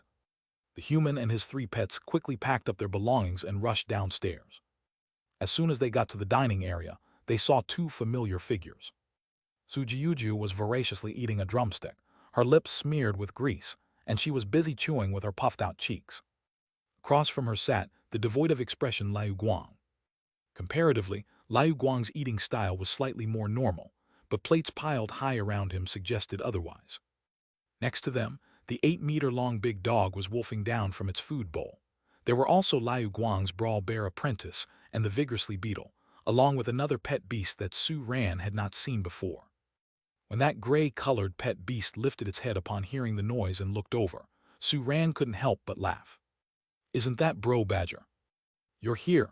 Sujiuju pointed at Bro Badger with the drumstick in her hand while chewing and asked, This is my second pet, Rock Badger, cool, huh? Gah. Upon hearing his beast master mention him, the Rock Badger solemnly nodded its head. Su Ran made a weird face. It suits you. Kankan, following behind, couldn't help but take an extra couple of glances, then whispered softly. Charming, is it bald? The Rock Badger halted its movements. It rapidly set its sights on Kankan, battle intent flaring in its eyes. I, the Rock Badger, am not bald. You heard it here first, we're evolving tomorrow. Chapter 237, 153, Imperial Crown. Bro Badger's war intent wasn't able to manifest. Noticing the mood change in her own pet beast, Sujiuju flicked a chicken bone towards the Rock Badger's forehead. Just eat properly, we will be mingling soon. She didn't want her naive and audacious second pet beast to pick a fight with Su Ran's third pet beast. Even if they win, what's the use? Su Ran has a pet beast at the leadership stage already. If this victory doesn't come, it would be embarrassing for her. Gah. The Rock Badger touched its forehead. It seemed very docile in front of its beast master. It picked up the chicken bone from the ground, took a bite, then continued to chew it into pieces. Then it continued to eat food from its food bowl. However, it would glance at Kankan from time to time, proving it had not forgotten the hairless comment Kankan made. It was determined to nullify that insult one day. Su Ran was speechless. He took the three little ones to the buffet area, chose their food, then sat next to the two with a bowl of steaming rice noodles. Have you ever seen beast masters from other cities? Yes. Liu Guang put down his bowl and calmly said, When Sujiuju and I came, there were several beast masters at the buffet area. They were from a 3-level town called Duzhou City. They seemed powerful. Duzhou City, Su Ran nodded slightly. This city isn't the 3-level town in Beast Field 97. This was the first time he heard about it. He quietly took a mental note and began to chat with the two casually as they ate. Shortly after, the other people from Qingzhou City arrived and sat together, beginning to familiarize themselves further with one another. Su Ran, your horse-type pet beast should have reached the peak of the elite stage, right? Why not advance it? Mu Mingdan curiously asked during the casual chat. Because it's preparing for evolution. Su Ran chuckled and didn't hide anything. After evolution, it's time for it to break through to the leader stage. Evolution. Mu Mingdan's eyes filled with admiration. I haven't decided whether to let my pet beast evolve yet. After all, the risk of evolution is too high. It's not an exaggeration to call it a life or death gamble. The others sitting nearby nodded in agreement. In larger cities, there are more formidable beastmasters and more experience with evolution. Gu Ling started. The beastmasters in Xian City have figured out some patterns of evolution. For instance, if a pet beast of the same species evolves, the requirements for evolution materials will reduce if its growth stage is lower, so it's more suitable to evolve when the growth stage is lower. Also, evolution process requires a lot of vitality. Supplementing resources that enhance vitality can effectively improve the success rate of evolution. Seeing everyone's ears perked up, Gu Ling spread her arms. These are the only general evolutionary laws I know, the rest are specific to certain species. Take my dark-scale dragon, for instance. She didn't hide anything either, pointing at her dark-scale dragon that was eating at the side. It's more prone to evolve into the red-eyed demon dragon when it's angry. This is a specific rule of its species. These insights are already invaluable. Qu Yangsheng smirked, especially that a lower growth stage makes it easier to evolve. I was intending to wait for my pet beast to reach the leadership stage before trying to evolve it. It seems the elite stage is more suitable. The others nodded in agreement, expressing their gratitude towards Gu Ling. Even Su Ran was listening attentively. He had already figured out these rules by comparing the evolution of the three little ones. What intrigued him more was that the dark-scale dragon is more likely to evolve into a red-eyed demon dragon when it's angry. This reminded him of the evolution ceremony. Different evolution paths require different rituals. Maybe this is how a specific species' evolutionary rules manifest only. It was not clear to other beast masters yet. Or could it be possible that corresponding knowledge exists in the more formidable first-level capitals than the second-level towns? They say evolution requires quite a lot of resources. Liu Guang glanced at Su Ran. Has your second pet beast prepared enough? Almost. Su Ran nodded slightly. I just used some beast master points to exchange for some here. Once the association delivers them, it can evolve tonight. What a pity, sighed Su Xiaxil. If evolution was completed earlier, Boss Su's strength would certainly be much stronger during the exchange. Heh, it doesn't matter that much. Gu Wu's laugh came from the side as he walked towards them. The exchange session lasts 2 days. After saying this, he looked at Su Ran in astonishment. Didn't expect your second pet beast to evolve too. Thanks to Senior Gu, Su Ran replied courteously with a smile. If it wasn't for Gu Wu taking his 4 general stage pet beasts for training during this period, he wouldn't have so many beast master points to exchange resources. Thanks to me, Gu Wu's mouth twitched a little. He didn't believe Su Ran's pet beast's evolution had anything to do with him. All right, time's almost up. Gu Wu looked at the people and summoned pet beasts nearby, nodded slightly. Let's get ready to leave. The meeting place prepared by the Beast Master Association was close to the hotel. It was an outdoor field with a super large battle platform in the middle that was more than a kilometer in length and width. Chapter 238-153, Imperial Crown. This kind of platform is often seen in battles among the leader stage. Around the platform, the seats for each city have been prearranged. The seats for Qingzhou City are located in an inconspicuous corner of the venue. HMPH. After the guide staff left, Gu Wu snorted, slightly dissatisfied. The seating arrangement probably reflects the strength of each city. No problem, our Qingzhou City isn't the last one. Su Jiujiu casually pointed to another set of seats that was even more inconspicuous. They are worse off. That's Caxia City. Gu Wu's mouth twitched slightly. Their general-level city master passed away, and a new general-level beast master has not emerged yet. If it wasn't for Xian City sending someone over to take temporary control, they would have probably still been in a headless state. After hearing Gu Wu's words, even Su Jiujiu fell silent. So other than this unfortunate city, they are the weakest. It doesn't matter. Glancing at Su Ran, Gu Wu felt his mood improve slightly. Others may look down on us, but let's show them what we've got during the exchange. In order to encourage exchange, the Xian City Beast Master Association has put together quite a few nice prizes. Once we return to Qingzhou City, our association won't be stingy either. Hearing this, everyone nodded slightly. It gave them a boost of morale. Senior Gu, what is the process for the match later? Su Ran proactively asked. This was related to his earning resources and could not be neglected. I was just about to explain. Gu Wu nodded. The process is not complex. Beast masters from each city can freely get on the stage, competing in pairs. They can choose any fighting method, but both people and pet beasts should only be touched, not harmed. But what needs to be noted is that each beast master only gets one chance to receive a reward. The amount of the reward depends on the strength of your opponent. Gu Wu paused for a moment. This is actually a restriction for beastmasters from Xi'an City and other second-level towns to prevent leadership-level beastmasters from monopolizing the platform. Only one chance to receive a reward. Su Ran's face fell at this. He originally wanted to win more and get more rewards. What a pity. Seeing Su Ran's thoughts, a trace of amusement flashed in Gu Wu's eyes. The Beast Master Association's reward is only once, but individual duels can be wagered on. There is no limit on this. A wager, huh? Su Ran rubbed his chin. I'll have to see how it goes first. As they spoke, the Beast Masters from other cities gradually arrived at the scene. The most eye-catching seats in the middle of the venue were occupied by 3 parties. The number of Beast Masters from these 3 parties exceeded that of other cities, and their demeanor seemed more transcendent. Moreover, the aura of leadership stage pet beasts emanated from their teams, making their identities apparent. The one in the middle was the generation of young beast masters of this host city, Xi'an City, and on either side were beast masters from the other 2 second-level towns.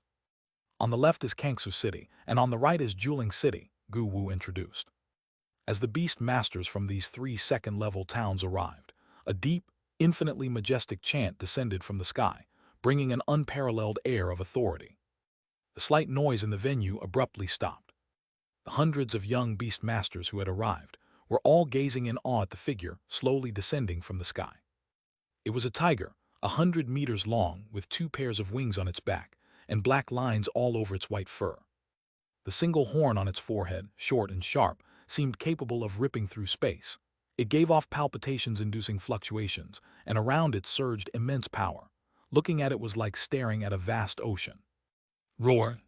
The tiger let out another majestic roar. Its mighty power swept around like a tidal wave. It turned into a tangible silvery glow, enveloping the tiger like a field. In the next moment, the tiger's aura soared into the sky.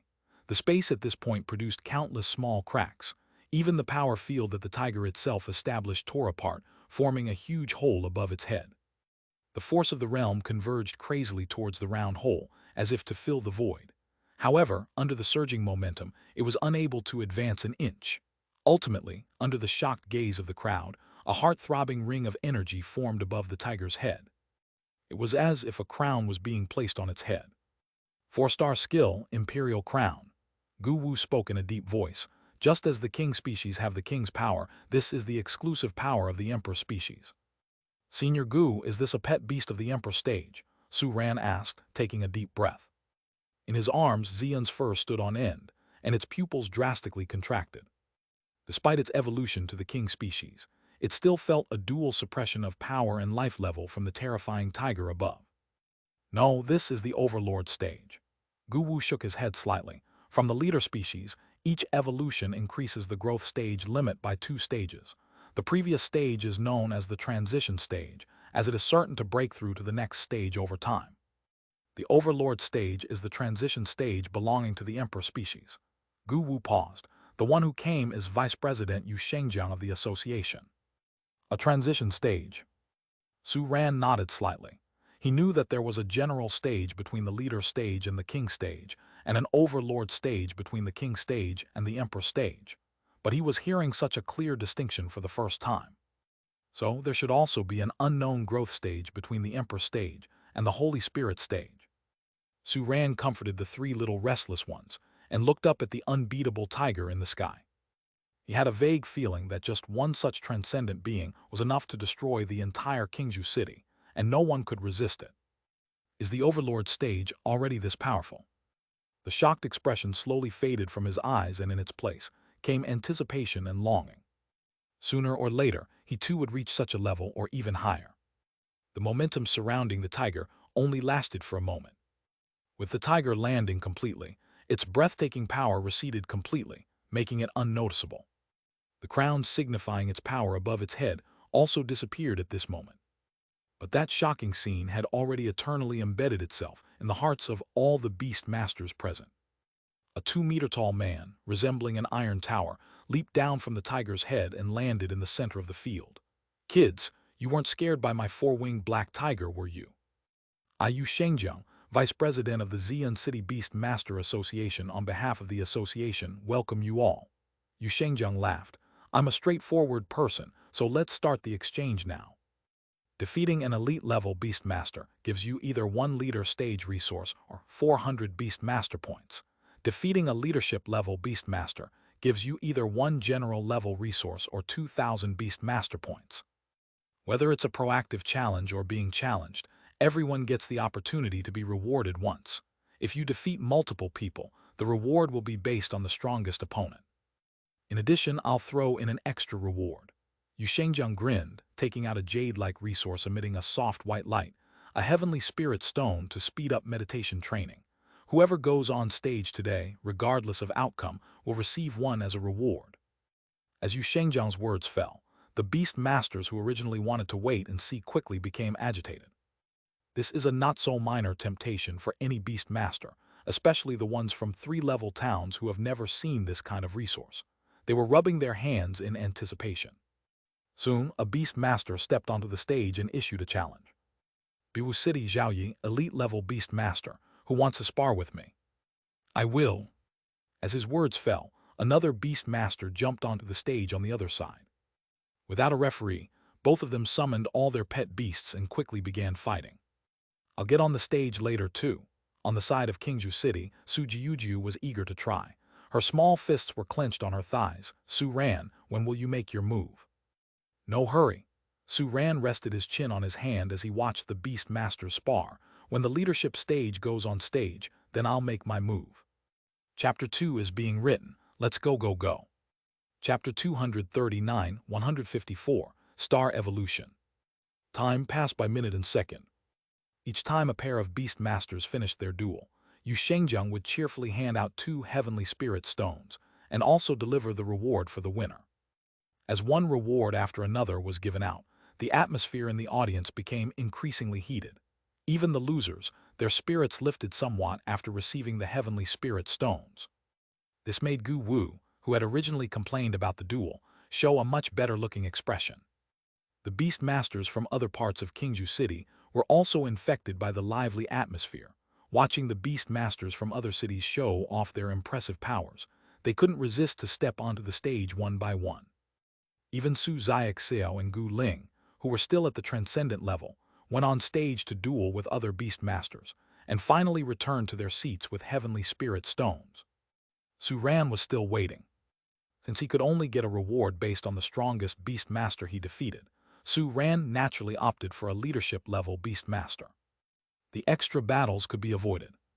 Besides, he was already a leadership-level beast master, so it would be somewhat disgraceful to fight elite-level beast masters. And such an opponent didn't make Su Ran wait too long. An elite beast master from the 3rd-level town, who was full-skilled at the waning moon level, ended up laughing last. After he defeated his opponent for the 10th time, a beast master from Xi'an City made his move. He was also an elite beast master, but when his pet beast entered the arena, an intangible suppression enveloped everyone, causing the faces of the other beast masters to turn serious. King's power. This was a beast master whose pet beast had evolved into a king species. The final result was unsurprising. The perfect elite stage king species pet beast defeated the beast master who had won 10 consecutive matches. Although his other pet beast was still from a leader species, it didn't stop everyone from feeling awe and holding some reverence for the beast master who came from these 2nd-level towns. After winning a round and getting his reward, the elite beast master from Xi'an City didn't stay on stage.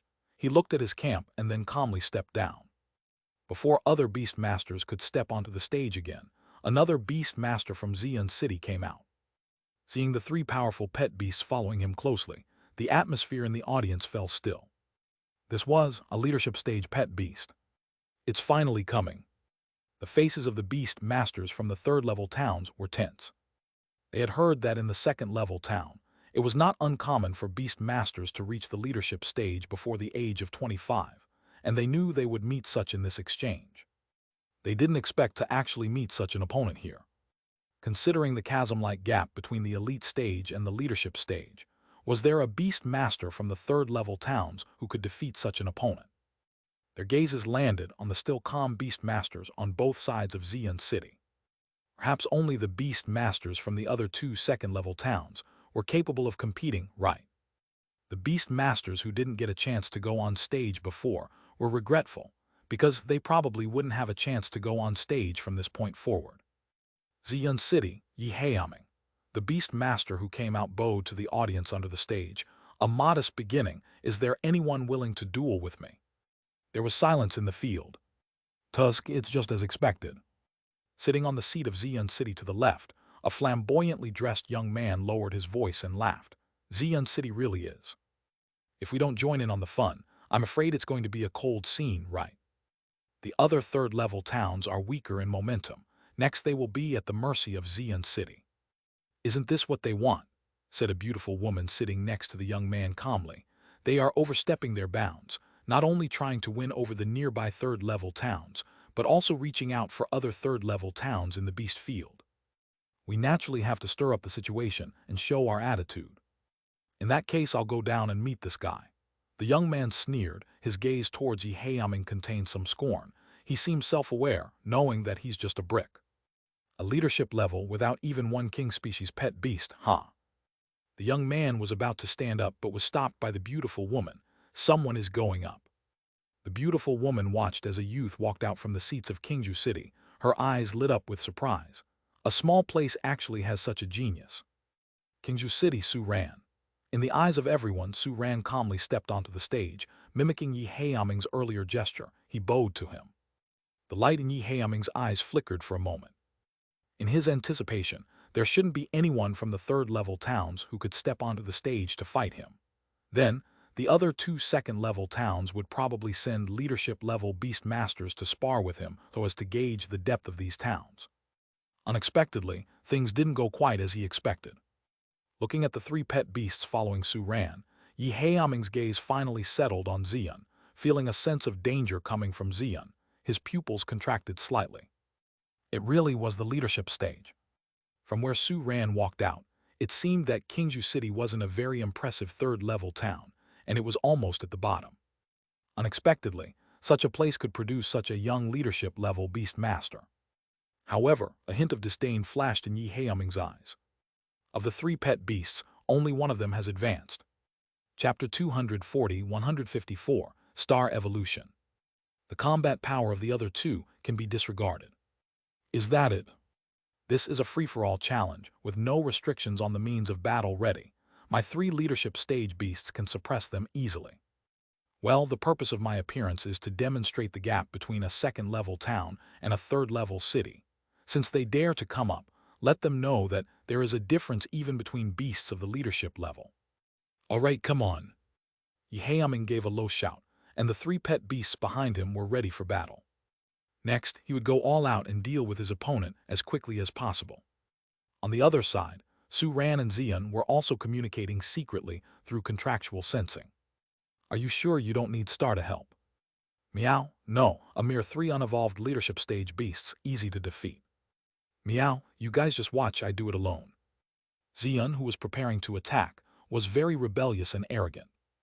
It was its first battle after all its three-star skills were upgraded to the full moon level. It was time to show its real power.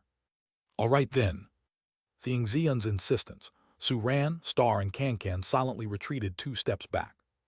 When Yiheaming saw this, there was a hint of surprise in his eyes. What do they mean? Does the guy want to fight me with just one pet? A flame of nameless anger surged up in his heart. Cocky bloke from a small place.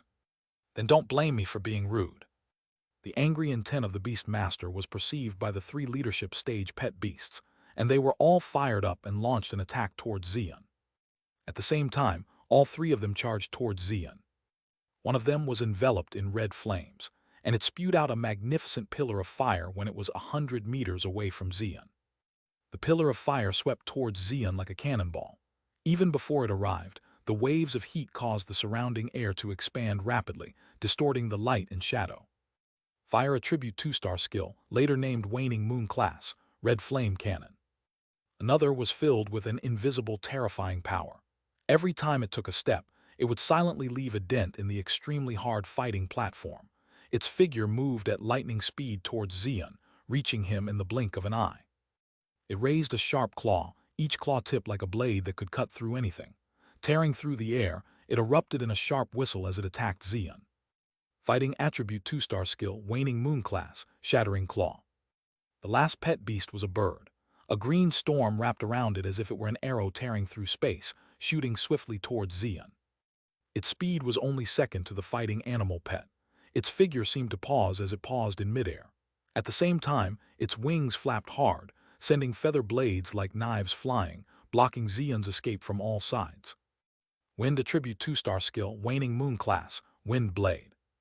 The three beasts had evidently had a long time to work together. Under Yi Heiyaming's command, they coordinated quite well. As soon as the fighting beast appeared in front of Xian, Wind Blade had already sealed the nearby area, and the red flame cannon was on the way. All it needed was for the fighting beast to land a hit, and then Xian would be met with a series of attacks. It's over. A triumphant look appeared on Yi Heiyaming's face. Although his three beasts had just advanced to the leadership stage not long ago, and their skill proficiency had not been raised to the full moon level, their strong collaboration had produced an effect greater than the sum of its parts. Looking at Xian, who was still standing in the same spot and almost had no time to react, his eyes revealed a trace of contempt. Small places will always be small places. Even if they're lucky enough to break through to the leadership level, they can't compare to me in battle experience. All other beast masters at the venue were nervous at this moment. When they saw Su Ran come out, the other beast masters from the third-tier cities were first surprised, then elated, as they were all on the same side at this moment. Su Ran was at an absolute disadvantage from the get-go, causing all of them to hold their breaths. Those who were calm enough to calculate were the beast masters from the other two second-level towns on either side of Cloud City, and the beast masters from Kingju City. The former had already figured out some clues, while the latter knew about Su Ran's situation and were not too worried. Under the gaze of everyone, Xian's eyes flickered slightly, and a purple light emanated from its unique dual pupils. The next moment, accompanied by the sharp sound of the air being punctured, a low thunderous noise erupted in the field. Boom! A brilliant burst of lightning engulfed the combat system pet beast that was thrashing its claw. 3-star skill, full moon level step on electric traces. The combat system pet beast that touched Xian's residual thunderbolts didn't even face Xian, but just fell to the ground, completely blackened. By now, Xian had already shown up in front of the wind pet beast in the air. Gazing at the wind pet beast, whose surprise in its eyes quickly dissipated and was trying to flap its wings to escape, Xian's eyes flashed with sharpness. Isn't it too late to try and escape now? Invisible majesty enveloped around in an instant. The wind pet beast's body stiffened suddenly, as if tremendous pressure was pressing against it from all sides, making its breathing extremely difficult. 3-star skill, full moon level king's power. In the next instant, the wind pet beast was simply swept away by Xian's tail. Sensing the rushing heat wave behind him, Xian slightly turned his head. A low and suppressed roar reverberated through the air in an instant. Meow! A ball of deep purple light, roughly the size of a soccer ball and filled with terrifying lightning that made hearts palpitate, burst out from in front of Xian, swiftly charging towards the rushing flames. The powerful onslaught from red flame cannon crumbled in front of this deep purple light ball, utterly powerless. The light ball had already appeared near the fire pet beast in its horror and transformed into a sea of thunder, completely devouring it. 3-star skill, full moon level thunder shake heavenly sound. With strength, skill star level, and skill proficiency superior to the three opponents, defeating 3 was a cakewalk. If not for Xian wanting to try out skills that had just been upgraded to full moon level, it could have been even faster. Not even sparing a glance to the 3 leadership stage beasts that had fallen to the ground, Xian calmly strutted back to Su Ran's side, resuming its harmless and obedient demeanor. What? The triumphant grin on Yi Heiyaming's face, which had yet to recede, froze. What just happened? In the blink of an eye, how had he who should have won ended up losing instead? Huh? No way, why? Thank you. Su Ran smiled slightly at Yi Heiyaming, who looked as if he was questioning his life, then turned to Yu Shengjiang. Senior Yu, may I ask for a martial-level resource of the combat system? Sure, Yu Shengjiang looked deeply at Su Ran. The original plan was to show the difference between the beast masters of a third-level town, but a slight misstep had rendered the effect reversed. After handing over a combat system resource and a heavenly spirit stone to Su Ran, Yu Shengjiang patted him on the shoulder, laughing, "Impressive youth. Would you like another match?" No, Su Ran unhesitatingly shook his head. The last battle was too intense. My pet beast has consumed too much strength. I'd rather not continue. He had already secured the rewards. What's the point in fighting anymore?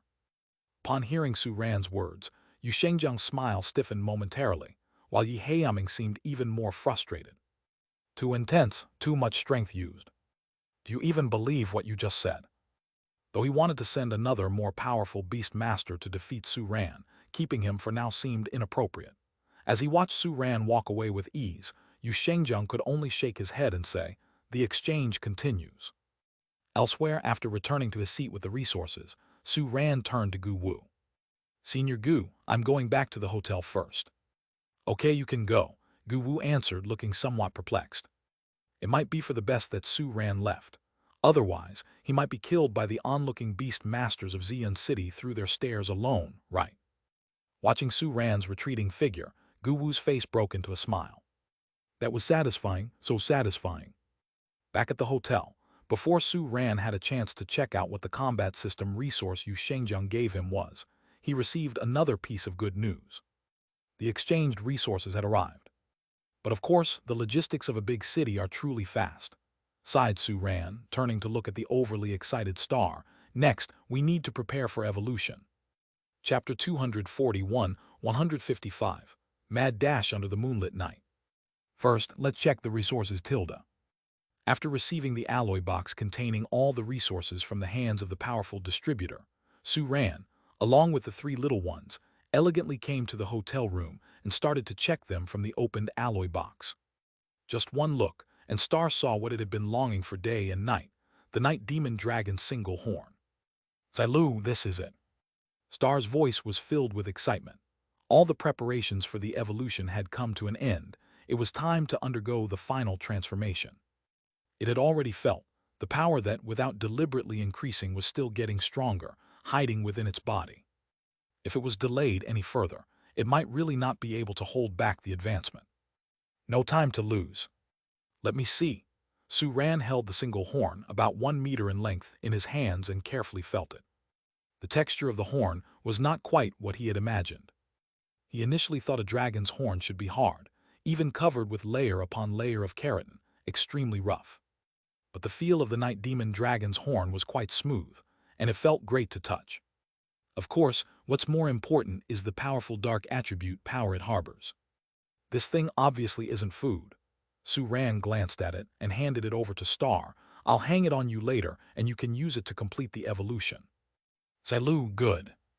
Star excitedly took the single horn, feeling the somewhat familiar power inside it, with anticipation in its eyes. According to the evolution ritual, you should be running wildly in the pure darkness, transcending to the utmost extent before you exhaust your last breath, and finally complete the evolution. Su Ran paused slightly. "In fact, I still don't really know what pure darkness really is. But it certainly won't be during the day, so let's try it tonight." "Zailu, Star nodded heavily. Next, Su Ran began to check the other resources in the alloy box. This included all the materials for Cancan's evolution. Despite the heavy debt of 3,000 points, seeing all her evolution materials gathered, and taking a solid step towards evolution, a joyful expression appeared on Cancan's face. "It's worth it, everything is worth it." Xian also gained 2 pieces of fighting attribute resources. One was the resonance bead exchanged for beast master points before, and the other was the resources just won. It was a resource that looked like a claw bone. Su Ran compared them in the exchange list, and ultimately confirmed this resource was named Cracked Claw Bone. It could effectively improve the power of claw attacks, and there was a certain chance to comprehend a 3-star skill called Shredding Sky Cracks during the absorption process. This resource was worth 2,400 points in the exchange list. This was Su Ran's first encounter with a resource that had a chance to comprehend a skill. Although it had limited improvement on strength, both he and Xian felt it was very worthwhile. If they managed to comprehend a 3-star skill, it would be equivalent to saving 2,000 value points. Moreover, the boost to claw skills could also be applied to the destruction Thunder Claw. In spite of dishonoring the face of Xian City, Yu Shengjiang still gave him such a great resource. This way, the people of Xian City didn't seem too bad. It's not night yet, let's go out for a walk. Su Ran looked at the time and shrugged. Evolution can only begin at night, maybe we can take a stroll now, get familiar with the nearby environment and also purchase the shop. He hadn't forgotten about the main task too. Once he purchased a shop in Xian City, half of this task would be completed. Having managed for so long, Su Ran hadn't calculated carefully, but he had quite a few million in his account, and buying a shop shouldn't be a problem. After all, the system did not specify the size. As for Su Ran's suggestion, the 3 little ones naturally agreed. They packed up the alloy box, and the man with the 3 pets happily walked out of the hotel. The first step in shopping, first have a lunch. Knock knock knock tilde. The sound of knuckles tapping on the wooden surface of the table, producing a crisp sound mixed with a somewhat muffled sound. Before long, the knocking stopped. The owner of the hand lifted it and looked at the sullen-looking young man in front of him. So, you were defeated by a beast master from a level 3 town. If Su Ran were here, he would recognize the young man at a glance. He was Yi Heaming, who had lost to him earlier today. Let me explain. A look of helplessness appeared on Yi Heaming's face. That guy only had one pet beast that had broken through the leadership stage, but not only had that pet beast evolved into a king species, all the skills it currently uses were of full moon level. He glanced at the young man across from him, and that pet beast is very powerful, not like one that just advanced. I guess, surely Kingzhou City made great efforts to groom such a pet beast for him in advance for the exchange meeting, and contracted it right after the contract power broke through the 3rd stage. Yi Heaming spoke resentfully. Anyway, you lost and begged me to take revenge for you tomorrow. The young man spoke calmly. You know, before Vice President Yu approached me, I had refused to participate because I don't like bullying the weak.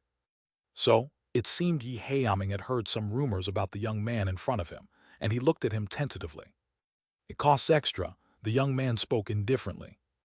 All right, Yi Heaming gritted his teeth. Tomorrow's exchange format is a bit different from today's. You duel him. I'll provide the resources for the duel after you win. The 2 items are yours, and in addition, I'll give you 1 general stage resource. Chapter 242, 155, Mad Dash Under the Moonlit Night. Vice President Yu has also made a statement. Whoever defeats Su Ran tomorrow will receive a reward personally from him, which is the equivalent of 4 general stage resources. After saying this, Yi Heaming felt a pang in his heart. No matter what, he was the one that lost to Su Ran, causing the Beast Master Association of Xian City to lose face, so he had to take some responsibility. If not for this, he wouldn't be as willing to cut his losses. I say, aren't you confused about something? The young man shook his head and crossed his legs. Let me do the math for you. For the duel, Su Ran must also put up a general stage resource. If I win, the resource is mine. That's fair enough, right?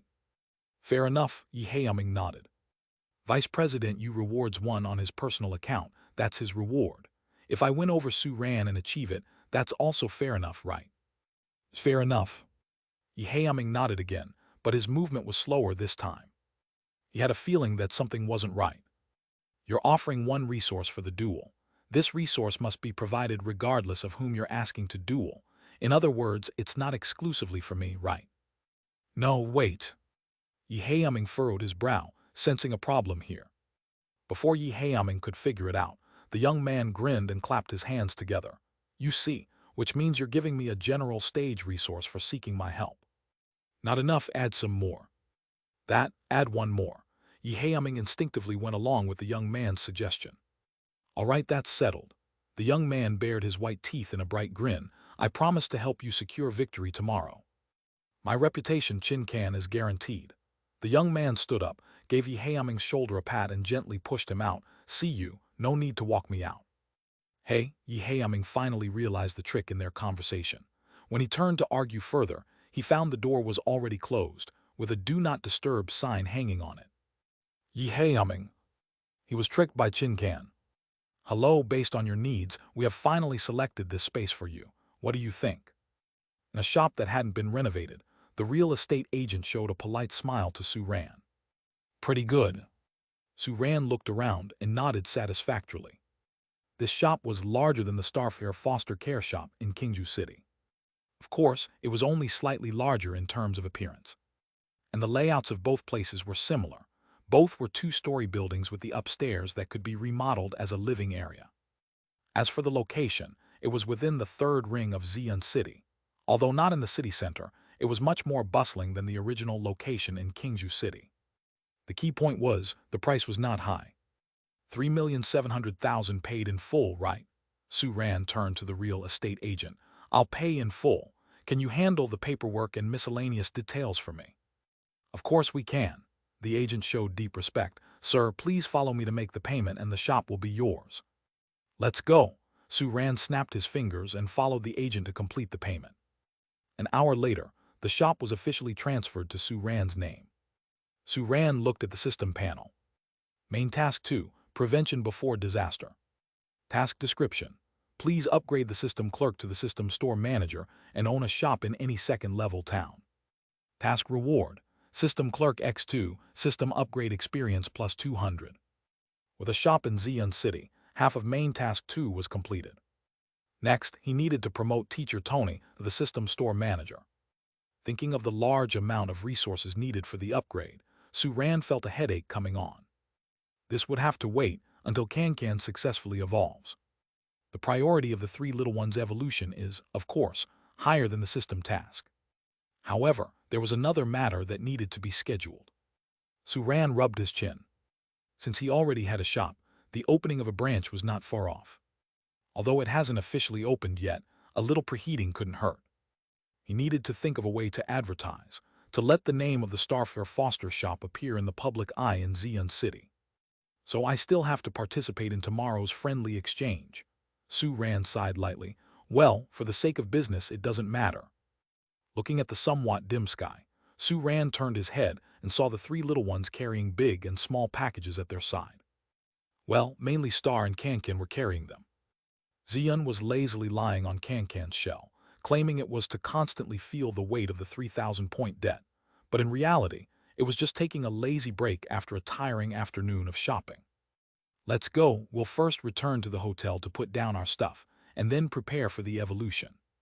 The venue for the evolution had already been found by Su-ran in the afternoon. It was a long, winding mountain road in Xi'an City that wasn't lit at night.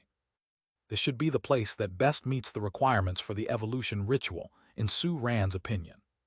It's night. Bright lights were up, moonlight pierced through, stars filled the night sky. One man and his three little beasts hopped into a familiar cab, heading to the previously spotted winding mountain road. There's really no street light perfect. Su-ran nodded with satisfaction, then looked at the sky with a hint of helplessness. But this moonlight.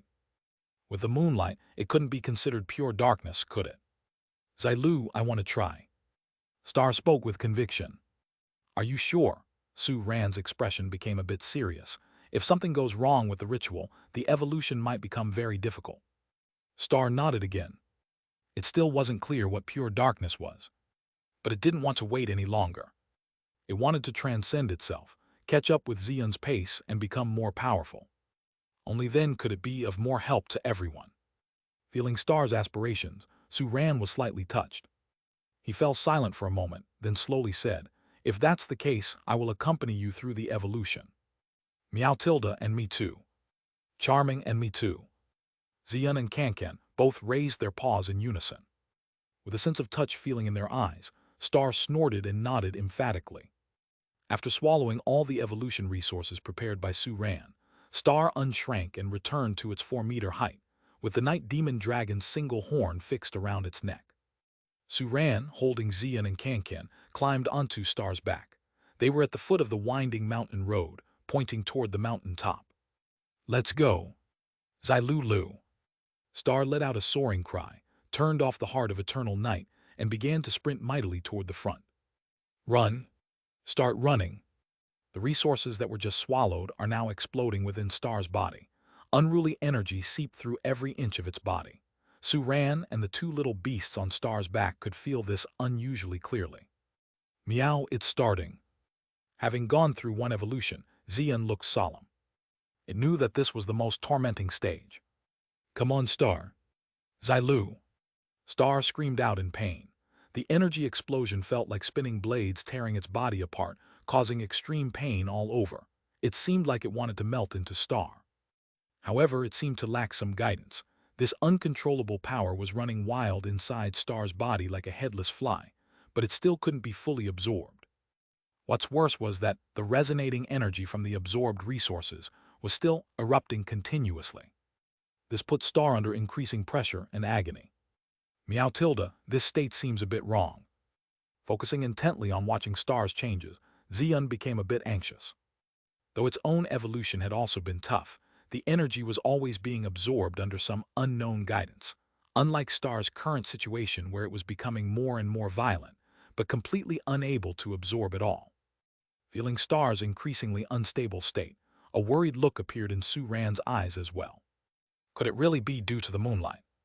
Su-Ran jerkily raised his head to look at the radiant moon in the sky. A bolt of lightning flashed through Su-Ran's mind. Something's not right, something's not right. What is darkness? Complete darkness is when you can't see anything. Even if there was no moonlight, Star, as a dark attribute beast, could still see everything around it due to its night vision ability. So, Star, close your eyes and run. Chapter 243, 156. Darker than night, brighter than stars. Xilu. In pain, Star let out a hoarse cry, his eyes quickly closing shut. He could no longer see the stars and moonlight outlining the mountain road. No longer could he rely on his own night vision to roam freely in the darkness. The closed eyelids shielded his purple crystal-like eyes, blocking all the light from the outside world. Thus pure darkness descended. In a moment, Star felt as though he had lost his way. Coupled with the tearing pain all around him, his movement became uncertain. Could he continue to move forward? Would he stumble? Just then a voice came, resolute, breaking through his hesitation. "Don't be afraid, charge forward. I'll guide you." It was Su-Ran's voice. Slowly Star's brows relaxed, his expression easing. Bearing the pervasive pain, he once again moved his sturdy hooves, charging ahead without a second thought.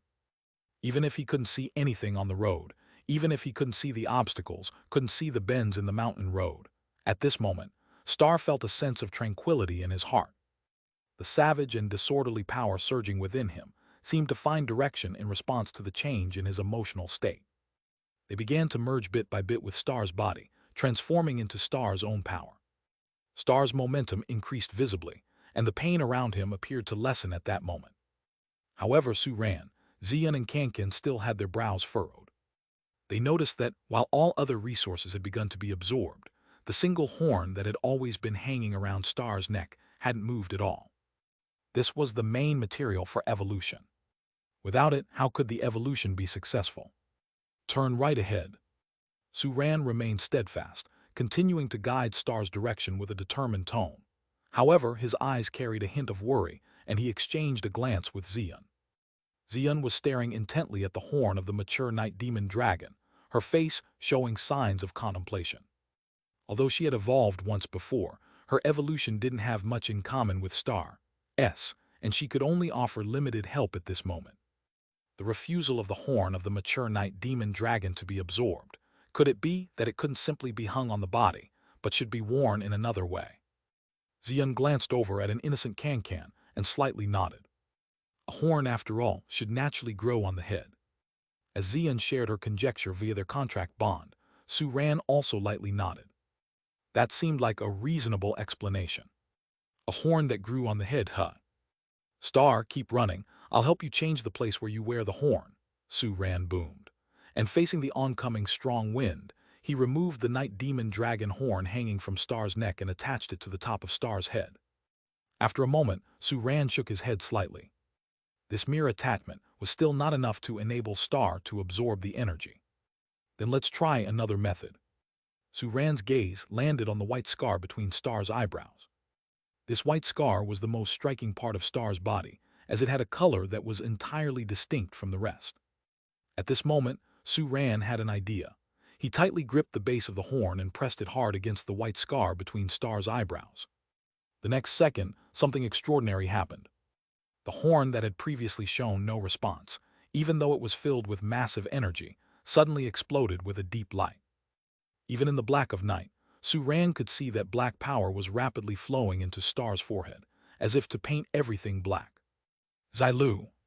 An icy sensation enveloped Star, causing his sturdy body to shudder involuntarily, as if all the light was being swallowed at that moment. He had a feeling that even if he were to open his eyes now, nothing would be clear. He attempted to open his eyes, and everything was as he predicted. Everything had fallen into darkness. He felt this before. It was when he was awakening, when he stepped into complete darkness, unable to search for anything. And now such darkness had come again. Watching Star, whose fur had turned from purple to black at the tips, whose eyes were pitch black and devoid of any spirit, Suran's eyes showed a trace of realization. So that's how it is. This is the true, pure darkness. Previously, when he had told Star to close his eyes, it barely fulfilled the conditions necessary to absorb the resources. It was more of a stroke of luck. It was also because closing his eyes allowed Star to absorb power from the other resources, but failed to absorb any from the Night Demon Dragon's horn, that Suran had noticed the abnormality with the horn. Immediately after, Suran turned his attention to Star's forehead. Even now, the white scar on Star's forehead remained strikingly noticeable. The dark and overwhelming power from within the horn was spreading from the edge of the white scar, trying to consume the last bit of non-black existence. But that white scar was incredibly resilient. As if stimulated by the power of darkness, under the wide, astonished eyes of Suran and the others, it actually began to emit a faint glow. Suran's eyes widened in shock. The white scar on Star's forehead was this unique. Xilulu! Star suddenly let out a defiant roar, as the white scar began to glow, bringing a faint light into the world of darkness he was in.